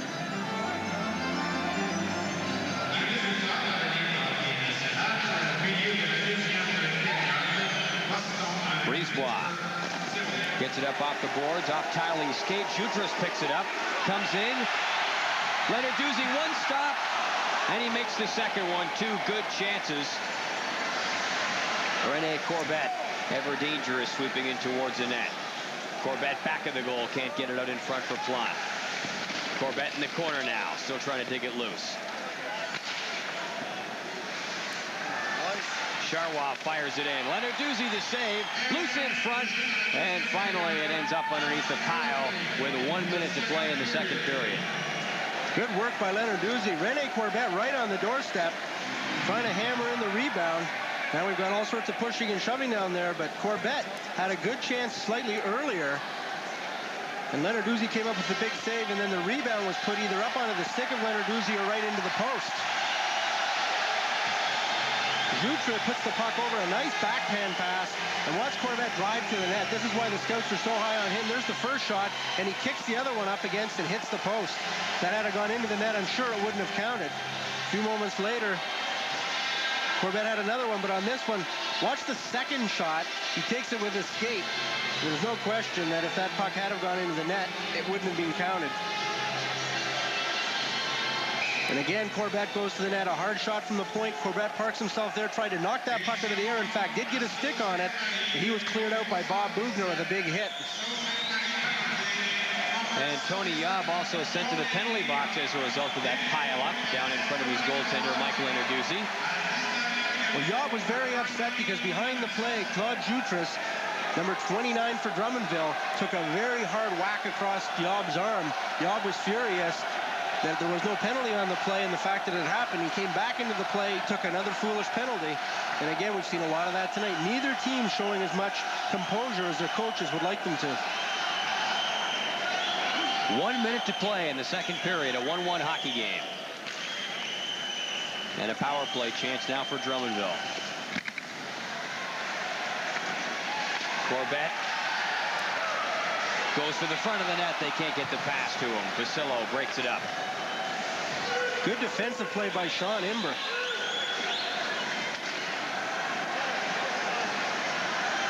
.40 seconds left in the period. Charrois comes in. Drummondville on the power play. Power play will carry over into the next period unless they score. Corbett with a chance to do just that. Lenarduzzi standing his ground. The light came on, but the whistle had already gone. And referee Benoit Lapointe there to wave off the goal. It will not count. 28 seconds to go in the period. Corbett has another opportunity, fires it. Lenarduzzi puts the squeeze on the pads. Came rushing in. The light went on. The puck did go in the net, but I think it was, I believe very strongly, that it was after the whistle. There's no question it was after the whistle. Rene Corbett starting to come on in this period and generate some offensive opportunities, and that's what he does best. He is just a natural goal scorer who has not scored. Watch Corbett come out from the corner. Imber gave up the puck up against the boards. And there you'll see Lenarduzzi standing his ground. Imber coming in.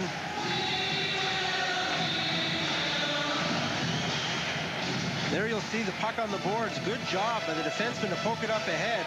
Imber pinched in, was unable. And there's the puck coming in and the net off the moorings. And the whistle had gone. Play was whistled dead after the referee, Benoit Lapointe, lost sight of it when Lenarduzzi had it squeezed between his pads. 28 seconds to go in the period. Drummondville on the power play. 1-1 hockey game. Larsh gets it back. Here's Charrois. Chassé parked in the top of the slot. He'll come to get it now. Brisebois moves in back of the net. Brisebois looking for Larsh in front. Or Dupre. Chassé with a shot. Big rebound is cleared with 10 seconds left in the period. Foote and Brisebois really going at it. A pair of defensemen. Foote is ultra aggressive. He will make you pay the price in front of his net.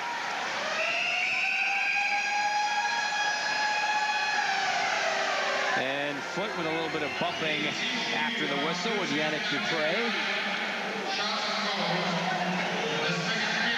Drummondville's power play will carry over into the second period for the first, or into the third period rather, for the first minute and 1 second. It's a 1-1 hockey game through 2. Well, Coach Ted Nolan got his goal, got his team equal in that period.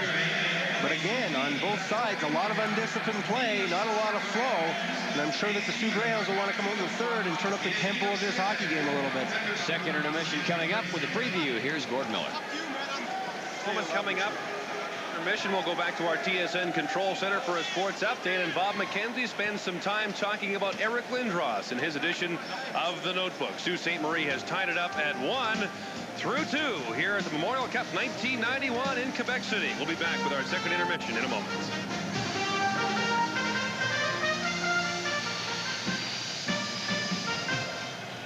Second period scored by Sault Ste. Marie. The Greyhounds have tied Drummondville at 1. Well, we're keeping an eye on this hockey game.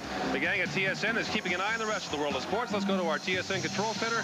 Through 2 between Drummondville and Sault Ste. Marie. We'll have Bob McKenzie and the Notebook when our second intermission continues live on TSN. Can is in fact here to represent the Western Hockey League, not Kamloops, as some of us seem to indicate in their stretch run prediction. Nonetheless, the unexpected Eric Lindros here in Quebec, but not in an Oshawa Generals uniform, but rather his civvies. Yeah, and he's really made the big splash so far. The Memorial Cup has almost taken a back seat to Eric Lindros arriving in town. He came in on Friday afternoon with his agent, Rick Curran.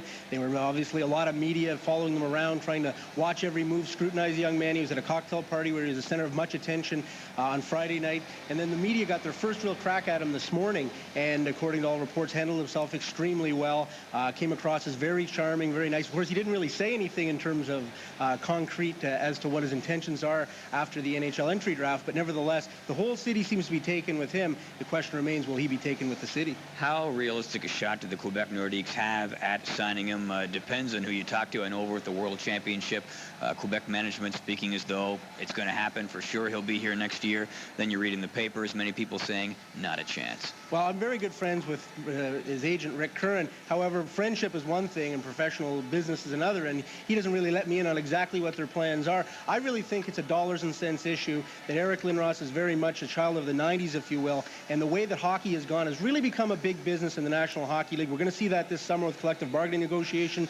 The players are getting very tough in their demands, and I would assume that Eric Lindros is going to be very tough in his demands and ask for a precedent-setting contract. The question is, can the Nordiques afford it? They've got a small building. They're trying to get a new building now. If they sign Lindros and they're trying to sign Valery Kamensky from the Soviet Union, it's going to throw the entire payroll out of whack. It's going to be very interesting to see what offer the Quebec Nordiques come back, and I think a lot of what will happen is predicated on that. Well, regardless of whether or not they sign Eric Lindros, they've sure had the checkbook out the last couple of weeks, keeping lots of people interested in hockey here in Quebec. Yeah, they picked up trying to steal a little bit of thunder of the Memorial Cup, I guess, signing 3 free agents this week. Denny Chassé, who we're watching in tonight's game, signed with the Quebec Nordiques. Spokane chief defenseman John Clem also signed a contract, as did Chicoutimi right winger Stéphane Charbonneau. So the Nordiques are making a little hay of their own this week, and it's a good opportunity for them, the Memorial Cup being here. There's been no hockey played here since April. This is their opportunity to get out, do some marketing, pump up the fans, and show them that they're working towards building a team for next year. In terms of predictions, you had, I guess, the same kind of season that the Quebec Nordiques had. Not too good. Sort of one of those years. That does it for this edition of Bob's Notebook. Lots more still to come. You're watching the 1991 Memorial Cup Championship on TSN. Memorial Cup Hockey Championship. Time now for the play of the period, brought to you by Longines Wittenauer. Mike Lenarduzzi faced only a few shots in that second period, but this one was the most dangerous, and what a chance it was for Denny Chassé. Kicked out by Lenarduzzi. 2 outstanding saves as Sault Ste. Marie remains tied with Drummondville 1-1 after 2. The play of the period is brought to you by Longines Wittenauer, superb jewelry that tells time. We'll be back with more in our second intermission on TSN in just a moment.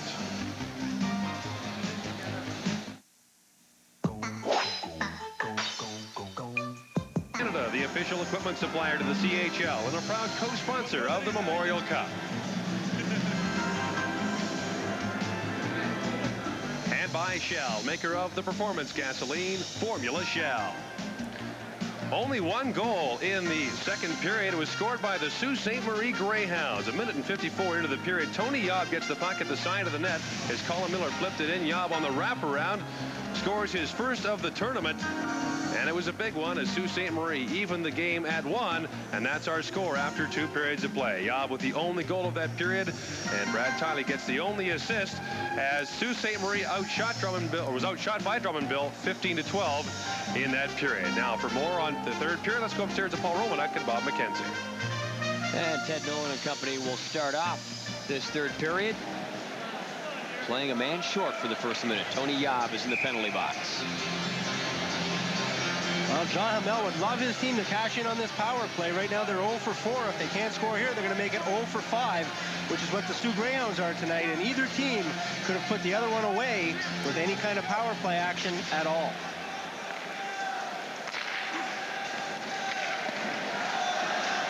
Here's Chassé. Can't get around Imber. 45 seconds left in the Drummondville power play. Here's Adam Foote for the Sault Ste. Marie Greyhounds. Up along the boards to Basillo. He gets it down the ice. 40 seconds left in the man advantage for Drummondville. Patrice Brisebois back to pick it up. Up to Larche. Pulls away from Basillo. Up to Chassé. Back to Larche. In there, shoots. And just fired that one wide. He had a bead in the top corner. 20 seconds left in the power play. I really like the way Lenarduzzi came up, cut the angle down. He had to be a good 15, 20 feet out of his net, not giving a whole heck of a lot for Larche to shoot at. Here's Brisebois. Chassé with it now. And the penalized player, Tony Yob, steps out of the penalty box. Teams back at even strength. We play exactly 1 minute of this third period, a 1-1 hockey game. Well, 0 for 5 now on the power play. Both teams 0 for 5. And Sault Ste. Marie had that two-man advantage on 2 occasions. So Jean Hamel trying to get his team going here. Trying to get a little emotion going on that team, perhaps.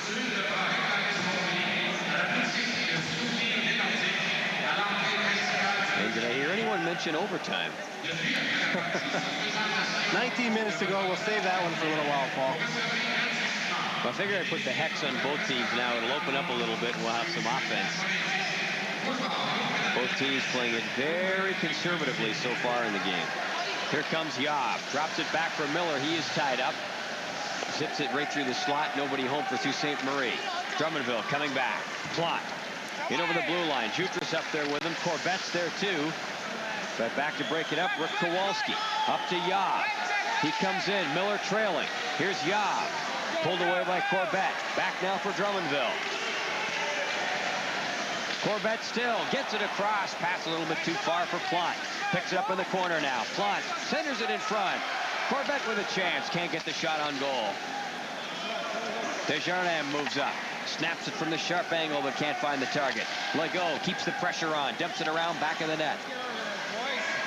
Bob Bugner picks it up and manages to move the puck out to center for the Greyhounds. Desjardins flips it right back in.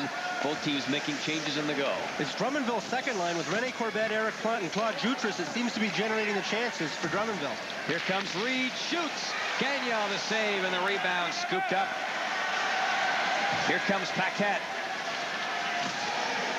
And Lenarduzzi will hang on to that. Lenarduzzi, good stand-up goaltender. Paquette comes in off the wing and flips a weak backhand up. The key here is Lenarduzzi stood his ground, stood up, and he's done that all night long, showing very good. As opposed to a weak backhand, a good forehand, rather. Down at the other end, Jarrett Reed comes over and fires a hard shot. It's kicked out by Pierre Gagnon. Knocks him right over, and there's the rebound, but it never does make it to the net. Gagnon back up on his feet very quickly, too. A 1-1 hockey game, game 1 of the 1991 Memorial Cup Championship. Drummondville and Sault Ste. Marie all tied up. We are early in the third period. I'm Paul Romanek with Bob McKenzie and Gord Miller at Le Colisée in Quebec City.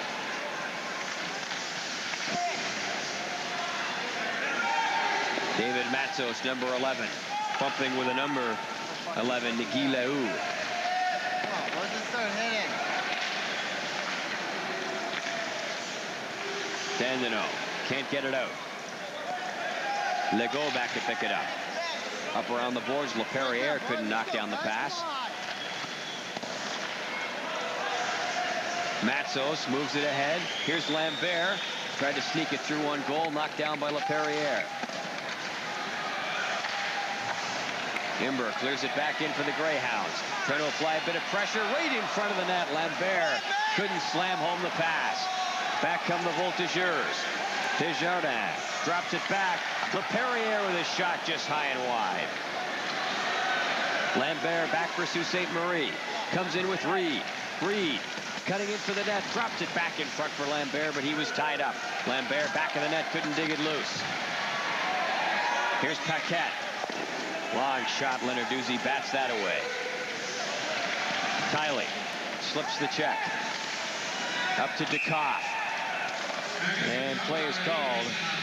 The Drummondville net actually dislodged from the moorings, and thus we get the stoppage.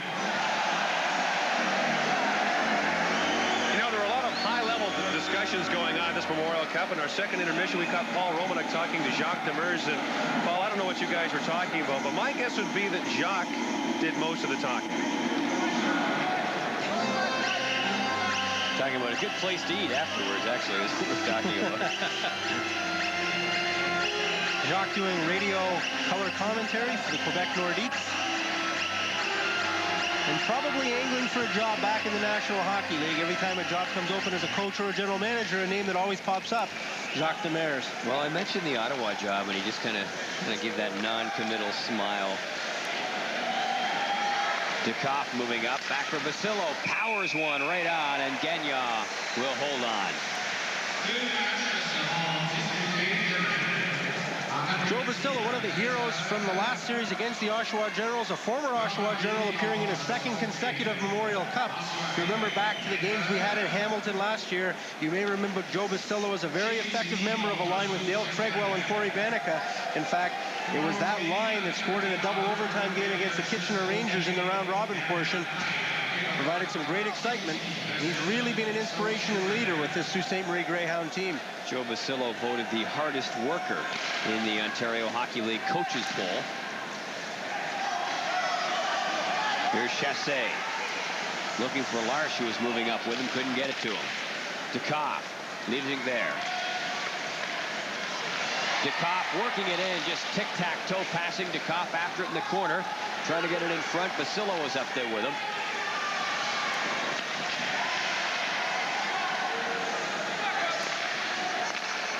Bugner.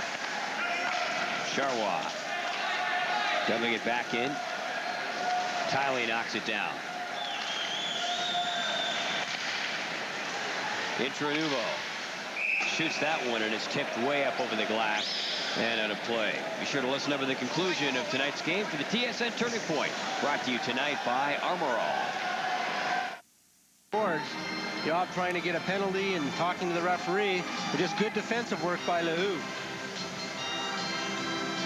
Lehu is the perfect partner for Patrice Brisebois. They play together. They played together all season because Lehu is so steady defensively. Patrice Brisebois loves to go with the puck, and this is one of the reasons he's the best defensive defenseman. Job's a big, strong guy, but Lehu manages to steer him away, gets the stick around him, and then drives him hard into the corner and up against the glass.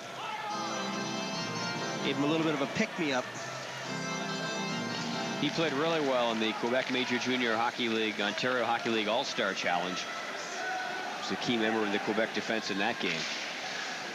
He and Eric Levine, a defenseman with the Hull Olympics, were both very good defensively in that game. Both caught a lot of the scouts' attention. Bouncing puck.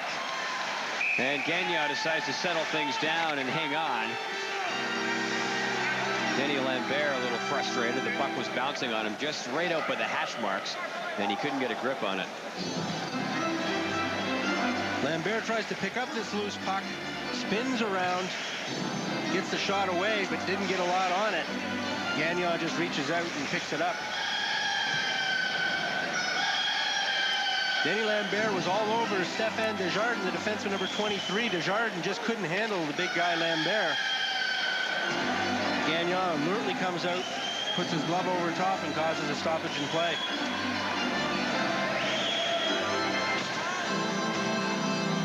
Lambert has really picked his spots this year. He had 169 penalty minutes, down from 276 last year, but still manages to put forth the same enthusiasm into his game. Here's Brisebois moving up, scores!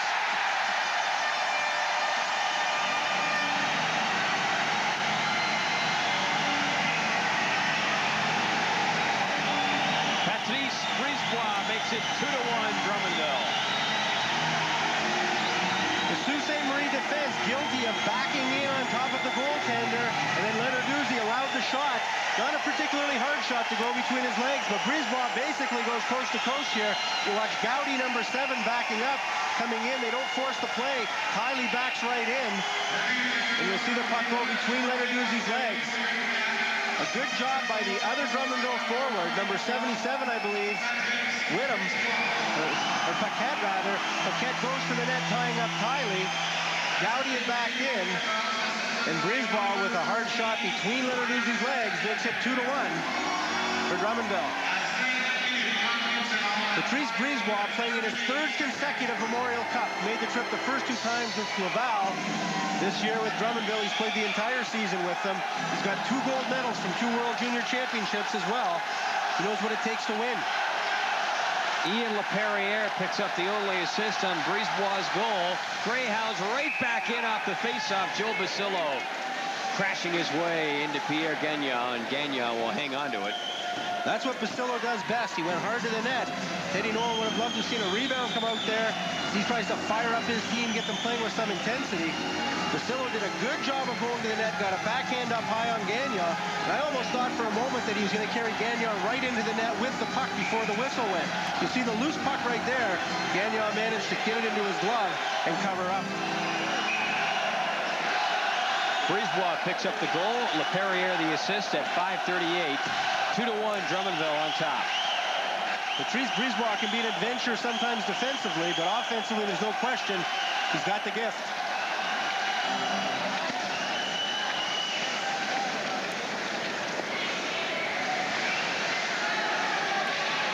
Basillo working it down into the corner. Mike DeKoff up there with him. Comes back out now. Bugner with a shot. Loose in front of the net. Cleared away. Here comes Dupre. Had Chassé breaking over on the wing. Came up there, tried to pull it away from Bugner.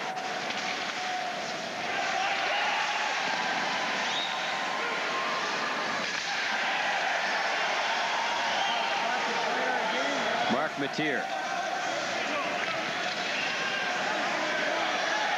Mateer still finally knocked down along the boards and covers up the puck along the boards with 13:29 to play in the 3rd period. Drummondville up by a goal.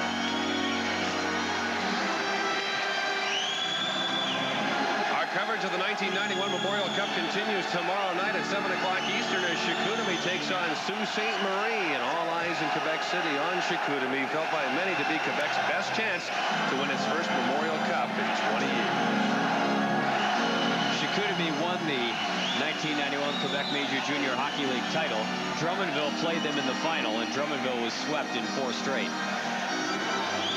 You heard Alexander Legault talking with Gord Miller earlier in the game about the fact that maybe the layoff was a little bit too long before their series against Chicoutimi.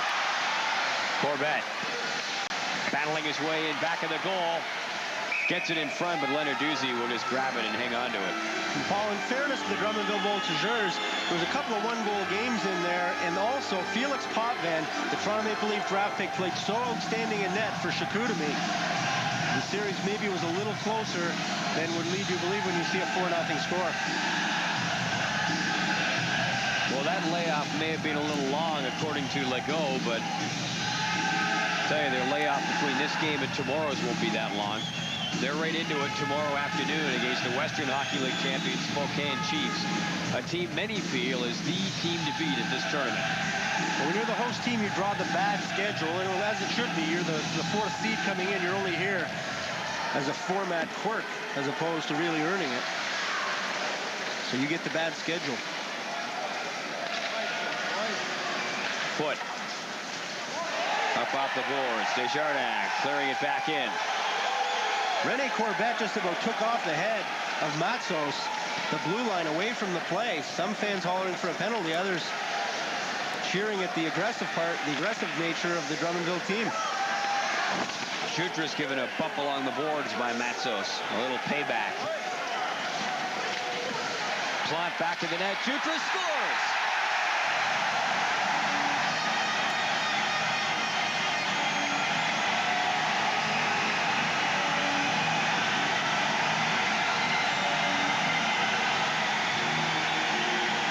Jutras makes it 3-1 Drummondville. Well, Paul, I take a lot of heat for bad predictions, but earlier in this period I said this is the line that's really been doing the job tonight. And there was another example here of Plante and Jutras combining. It's just a simple dump in. And when you can go in and dump in like that and come up with possession, you're doing something right. Let's watch this one unfold. Sault Ste. Marie has the puck behind the net. Imber stumbled, and the puck came back out to Plante. He just topped it out to Jutras. And Lenarduzzi had come across, but overplayed it a little bit up against the post, leaving the far side open. But Sean Imber just stumbled a little behind the net. The puck came loose. And Drummondville capitalized on that opportunity, have a 2-goal lead with 12:37 left in the third period. Jutras gets the goal at 7:23. And that comes less than 2 minutes after Patrice Brisebois' goal to put Drummondville up 2-1.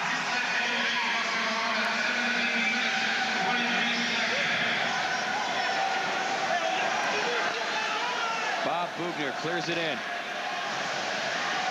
Charrois back to pick it up.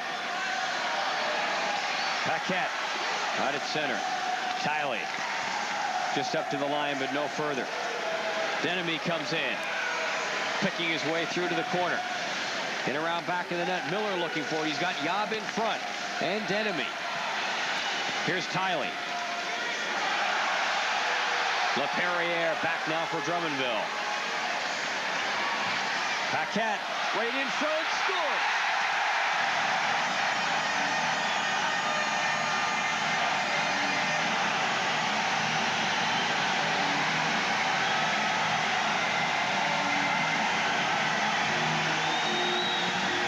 Paquette to LaPerriere, and it's 4-1.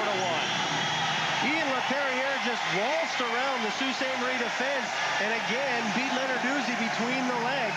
Perhaps there's a scouting report on Lenarduzzi, but certainly the Drummondville players are just coming in and laying it in between Lenarduzzi's legs. And on that one, probably a goal that he would like to have back. Coming across, good drop pass there, and the puck comes back out, a give and go to LaPerriere. You see Paquette with the puck, throws it up to LaPerriere, and the 17-year-old just rifles it between the legs of Lenarduzzi. All of a sudden, Drummondville blows this game wide open with a 4-1 lead, and that's the type of hockey team they are. They're an offensive hockey team that struggles to play good defense, and I'll tell you right now, the Sault Ste. Marie Greyhounds are in trouble as Teddy Nolan berates his troops, tries to fire them up, and the reason is, we talked about it, they don't have a game breaker. If they're going to peck away at this 4-1 lead, they're going to have them all 3 lines, maybe 4 lines going, and hope for maybe a goal from each of them because they don't have one line that'll go out and dominate offensively. Well, LaPerriere gets the goal from Paquette and Dandino at 8:09. 3 goals in about 2.5 minutes for Drummondville, blowing the doors off of this one. And it is 4-1 for the Voltigeurs.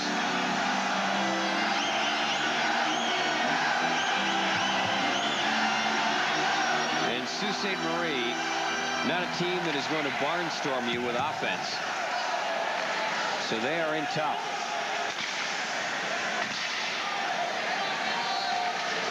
Adam Foote doesn't even get a foot. He was being watched closely in there. Finally out to center. Intranouveau gets it across in front. DeCoff was breaking up for the slot. Chassé gets it off the boards and out. DeCoff hustling out to pick it up. Intranouveau. Here's Basillo. Chassé picks it up.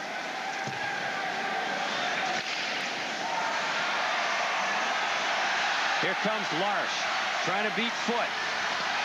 Pulled down, no penalty called. Chassé after it. Dupre up there as well. Foot will kick it away. Imber.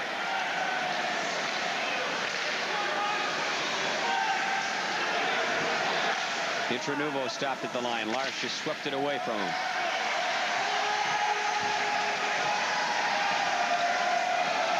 Both teams making changes on the fly. 10:35 to play, third period. 4-1 hockey game. Drummondville leading. The Voltigeurs with 3 goals in about 2.5 minutes here in the third period to really blow this one open. A real change in character in what had been a very conservative, very slow-paced hockey game. Neither team really wanting to open it up or take chances, and suddenly Drummondville striking. McDonald trying to knock it down. Tiley battling along the boards. Side of the net, Kowalski scores!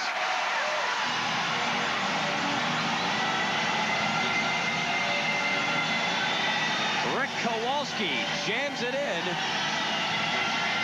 And it's 4-2. Well, it's a start.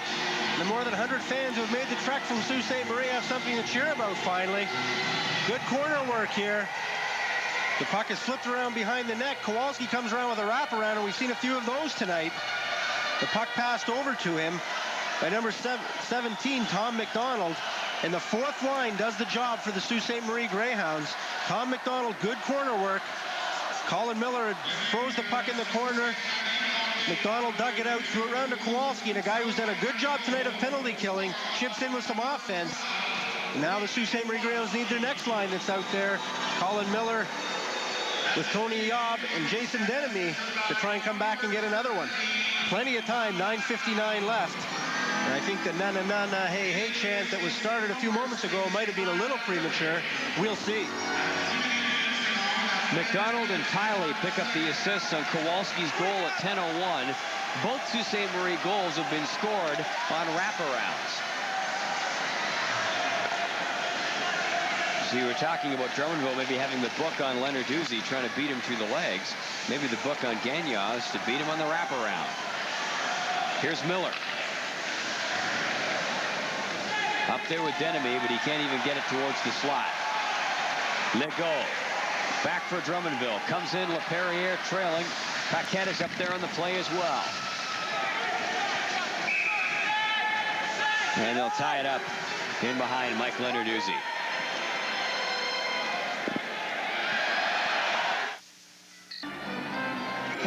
Drummondville on top. Greyhounds nibbling away, and still lots of time to nibble. 9:20.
apologize for the technical problems we're experiencing with our transmission lines between Quebec City and our TSN Control Center. We apologize for the audio problems. I'm Paul Romanuk along with Bob McKenzie. 4:58 to play in the third period. And as you've seen the last few minutes, Sault Ste. Marie really pressing. The defensemen started to move up and join the attack, and the Greyhounds trying to jump up and pull at least to within one goal. A couple of excellent opportunities for the Sault Ste. Marie Greyhounds. Got some words exchanged between the benches. Sault Ste. Marie had a real good opportunity a few moments ago. Mike DeCoff put the puck right between the legs of Pierre Gagnon. The puck rolled out the other side, almost into the net, but just by the post. Sault Ste. Marie mounting the big comeback, but at this point, with 4:58 left, they're still 2 goals down. And it'll be interesting to see whether or not Teddy Nolan starts to look towards his goaltender, Mike Lenarduzzi, and decides to pull him. Voltigeurs is controlling down in their own zone off the faceoff. Tell you, Pierre Gagnon, the Drummondville goaltender, has come up with a couple of great stops in the last few minutes after a relatively calm first couple of periods. 4-2 the score, Drummondville leading with 4:40 to go. Chassé in back in the, trying to get it in front, Lenarduzzi waving at it, and it's on top of the mesh, and we'll get a stoppage with 4 minutes and 35 seconds to go. Drummondville up by a pair. Paul Romanuk with Bob McKenzie and Gord Miller, 4:35 to go. Game number 1 of the 1991 Memorial Cup Championship, live from Le Coliseum, Quebec City. We apologize for the quality of the audio portion of our program. We are having some technical problems in our signal relay from Quebec City back to our TSN Control Center.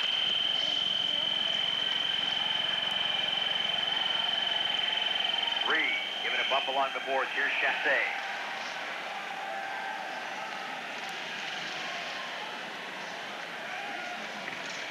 And the Greyhounds very aggressive in their forechecking, trailing by a pair with 4 minutes and 10 seconds to go. Desjardins in back of his own net.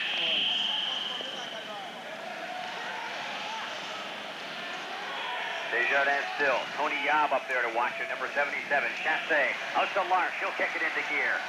Foot races him back. Chassé moves up, right in front of the net. Great chance for Dupré. He was parked all alone in front, but couldn't get the puck to settle down. Delayed offside of the Voltigeurs. They have to retreat.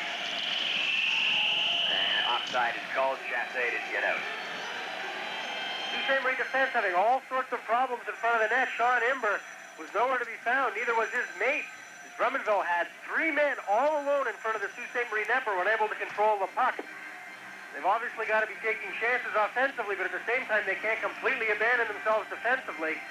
Only 3:35 left. It's going to say, you see the Greyhounds started to come up and get very aggressive in their forechecking, and that just opens the door for the Voltigeurs to move it around and break out. Very potent offensively. As we saw early in this third period, they rattled off 3 goals in about 2.5 minutes and really blew the doors off this one. Tiley works it up and in. Basillo trying to drive it towards the front of the net. Nice play there by Eric Dandino to break it up. Corbett trying to rip it through on goal.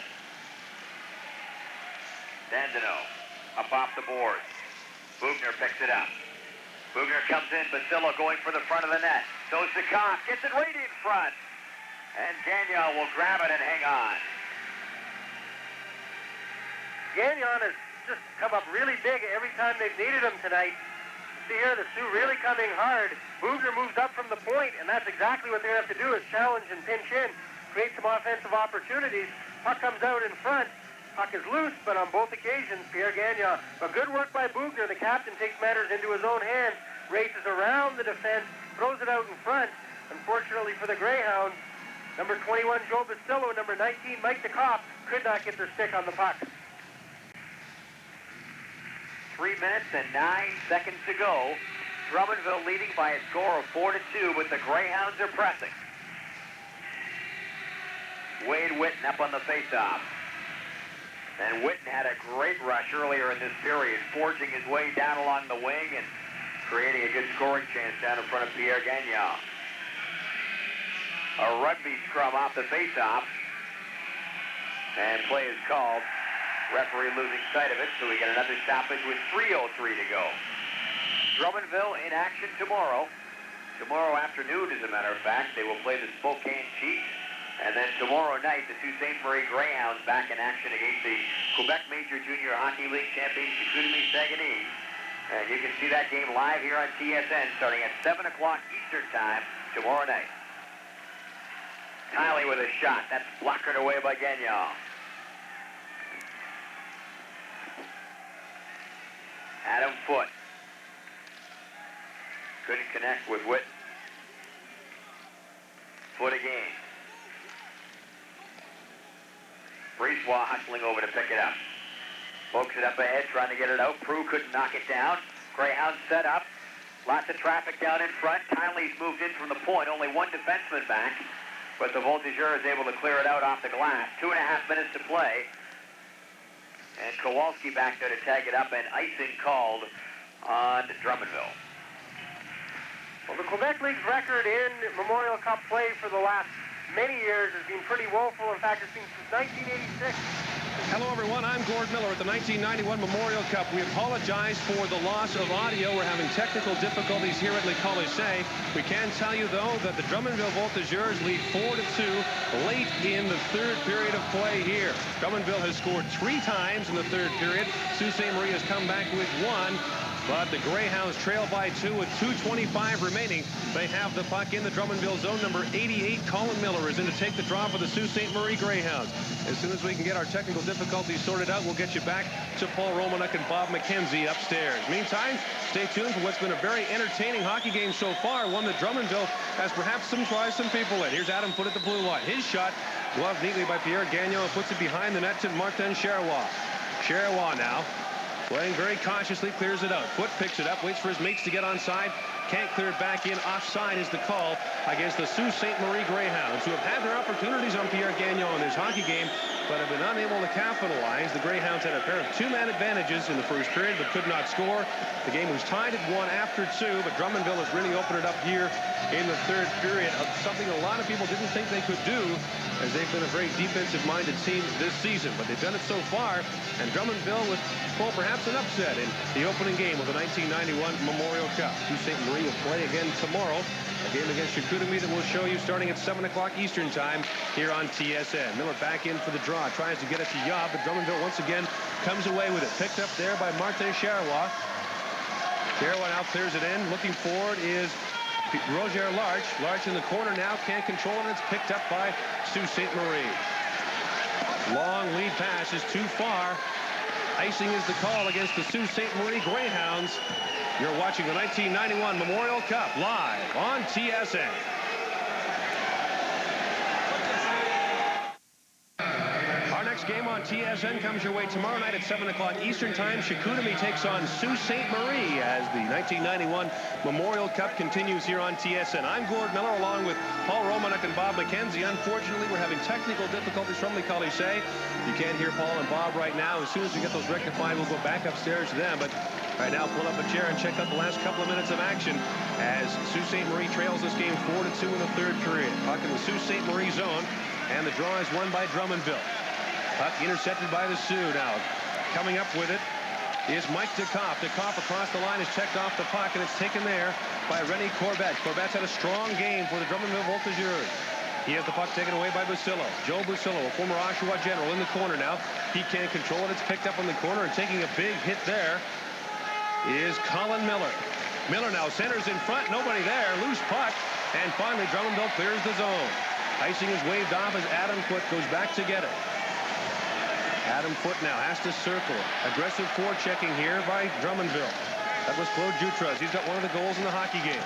Foote now behind the net, and the net is empty for the Sault Ste. Marie Greyhounds. So Mike Lenarduzzi is headed to the bench for an extra attacker. And Drummondville almost scored into that empty net. Here's Foote now trying to clear it out of the zone, but Drummondville is all over him.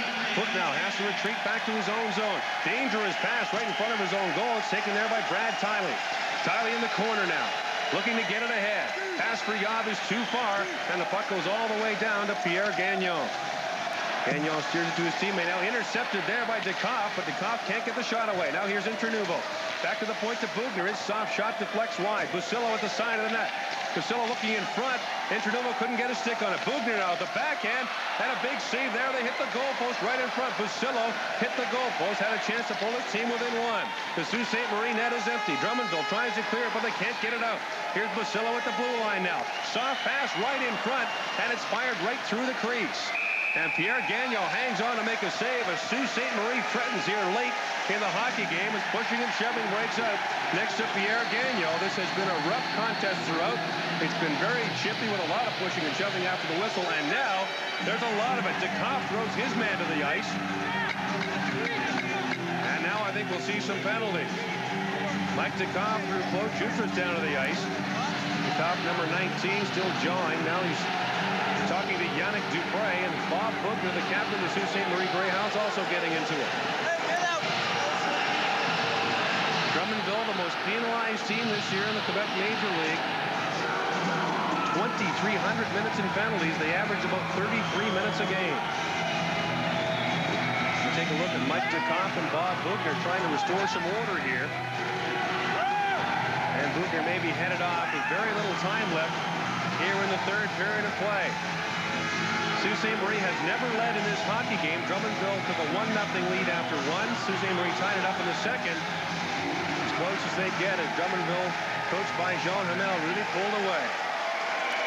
Hamel, the former Montreal Canadian, who preaches a defensive style of hockey by his team, and it's paid off here in the third period. We saw Drummondville earlier this year take on Victoriaville on TSN. And they were upset in Victoriaville. But Drummondville has come back. Although they were swept by Chicoutimi in the best-of-7 Quebec League final, Drummondville draws a spot in the Memorial Cup as two representatives from Quebec take part in the tournament. Pierre Gagnon has been a very busy man in this hockey game, and he is looking to keep his team ahead by 2. 14 seconds remaining here in the third period. As Ted Nolan, the head coach of the Sault Ste. Marie Greyhounds, tries to drop a last-minute strategy that would get him a pair of goals. Sault Ste. Marie knocked off Oshawa last week and had to come here as one of the co-favorites in the tournament, but certainly a loss to Drummondville would put them decidedly behind the 8 ball. They have to come back tomorrow night and play Chicoutimi, and then they've got a game against the Spokane Chiefs of the Western League. Spokane, one of the tougher teams in the tournament, and Sault Ste. Marie will take on Spokane on Wednesday at 7:30, so Sault Ste. Marie will get a couple of days off after a very busy weekend. Ted Nolan takes a look as the referees and linesmen discuss it with the two team captains. Not much time left to go here. 14 seconds, and Drummondville still leads by 2. 1991 Memorial Cup here in Quebec City. Fans in this city, of course, looking very much forward to seeing one of the two Quebec teams in the final, and certainly Drummondville would have an excellent shot at a playoff spot after what looks to be a win in the opening game of the tournament so far. Bob Bugner goes back to explain to his coach Ted Nolan exactly what the calls are, and we may see goaltender Mike Lenarduzzi back in his goal now for the final 14 seconds here in the third period. John Hamel's team has played a very consistent hockey game. They begin their celebrations 14 seconds before the end of the game, but certainly it appears they've got the opening game in the bag. Sault Ste. Marie, a team that very few people expected to be here, but they were very hot down the stretch. They won 9 of the last 10 games in the regular season. And before Oshawa beat them in Game 2 of the OHL Final, Sault Ste. Marie had been unbeaten in its last 19 hockey games. So perhaps the surprise came to everyone but the Sault Ste. Marie Greyhounds and their fans. And a lot of Sault Ste. Marie fans have made the trek here to Quebec City to watch their team play this week and perhaps see the Sioux win its first ever Memorial Cup championship. The Greyhounds were last at the Memorial Cup in 1985, but they did not win the title. The Greyhounds have never won the Memorial Cup. In fact, none of the 4 teams competing this year at the Memorial Cup have ever won the tournament before. But ready to get it started here now with 14 seconds left in the third period. And Drummondville leading it 4-2. I'm Gord Miller along with Paul Romanek and Bob McKenzie. As I mentioned earlier, we're having technical difficulties here. Here's Wade Whitten across the line. Gets it across to Bugner. His shot is tipped away into the corner. Picked up there now as the countdown begins. Drummondville shoots it around and gets it out. It's kept in there now as time expires and some fisticuffs break out. Right as the whistle went, Brian Gowdy of the Sault Ste. Marie Greyhounds is into it. Pierre Gagnon, the goaltender for Drummondville, is also there, as is Patrice Brisebois of Drummondville. As I mentioned, it's been a very rough hockey game, and now the tempers really begin to flare. Brisebois is still talking to Gowdy, saying he got a high stick around the chin. And referee Lapointe trying to restore order here as the players now begin to leave the ice. What a performance by Pierre Gagnon as the fans in Quebec City rise to their feet to applaud his performance as he helps the Drummondville Voltigeurs to a 4-2 opening game victory over the Sault Ste. Marie Greyhounds in the opening game of the Memorial Cup. We'll be back with more on TSN in just a moment. It's one of the most technological. Drummondville opens the 1991 Memorial Cup with a 4-2 victory over the Sault Ste. Marie Greyhounds as the round robin is underway here at Le Colisée in Quebec City. Well, wasn't that an interesting third period of play for a number of reasons? We, of course, had some technical problems. We apologize for those. We should have those rectified tomorrow. Now, the Sault Ste. Marie Greyhounds are in some trouble. They'll take on Chicoutimi tomorrow night. But the Greyhounds are a team that perhaps expected to win this one and perhaps needed to win this one because Drummondville came in expected to be perhaps the weakest team in the tournament. But the Voltigeurs, full credit for a 4-2 victory led by goaltender Pierre Gagnon, who was outstanding in goal for his team, which now has the upper hand as the round robin is underway. Our next game on TSN comes your way tomorrow night at 7 o'clock Eastern Time. Chicoutimi takes on Sault Ste. Marie as the Memorial Cup continues here on TSN. Molson Cooper presents the 1991 Memorial Cup. Brought to you by Molson Canadian, what beer's all about. By Cooper Canada, the official equipment supplier to the CHL and a proud co-sponsor of the Memorial Cup. And by Shell, maker of the performance gasoline, Formula Shell. From all of us at TSN, I'm Gord Miller saying so long from Le Colisée in Quebec City.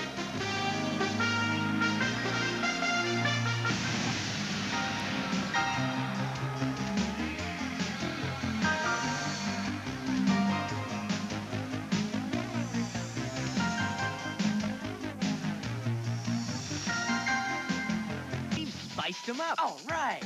We've crisped them up. Brilliant. We've even curled them up. Excellent. McCain has taken its famous super fries, dipped them in light batter, and surrounded them with bite after bite of crispy, crunchy, super spicy satisfaction. Straight ahead or curled around. New Super Crisps and Super Spirals from McCain. You'll love what we've done to your fries.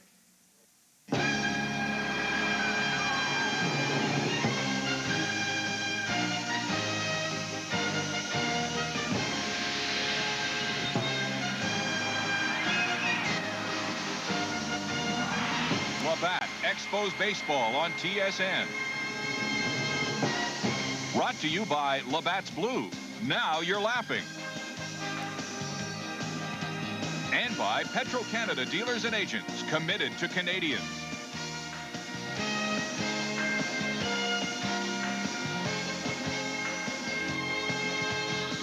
Today, the Labatt player of the game for the Expos is Tim Wallach, who went 4 for 5 and drove in 3 runs.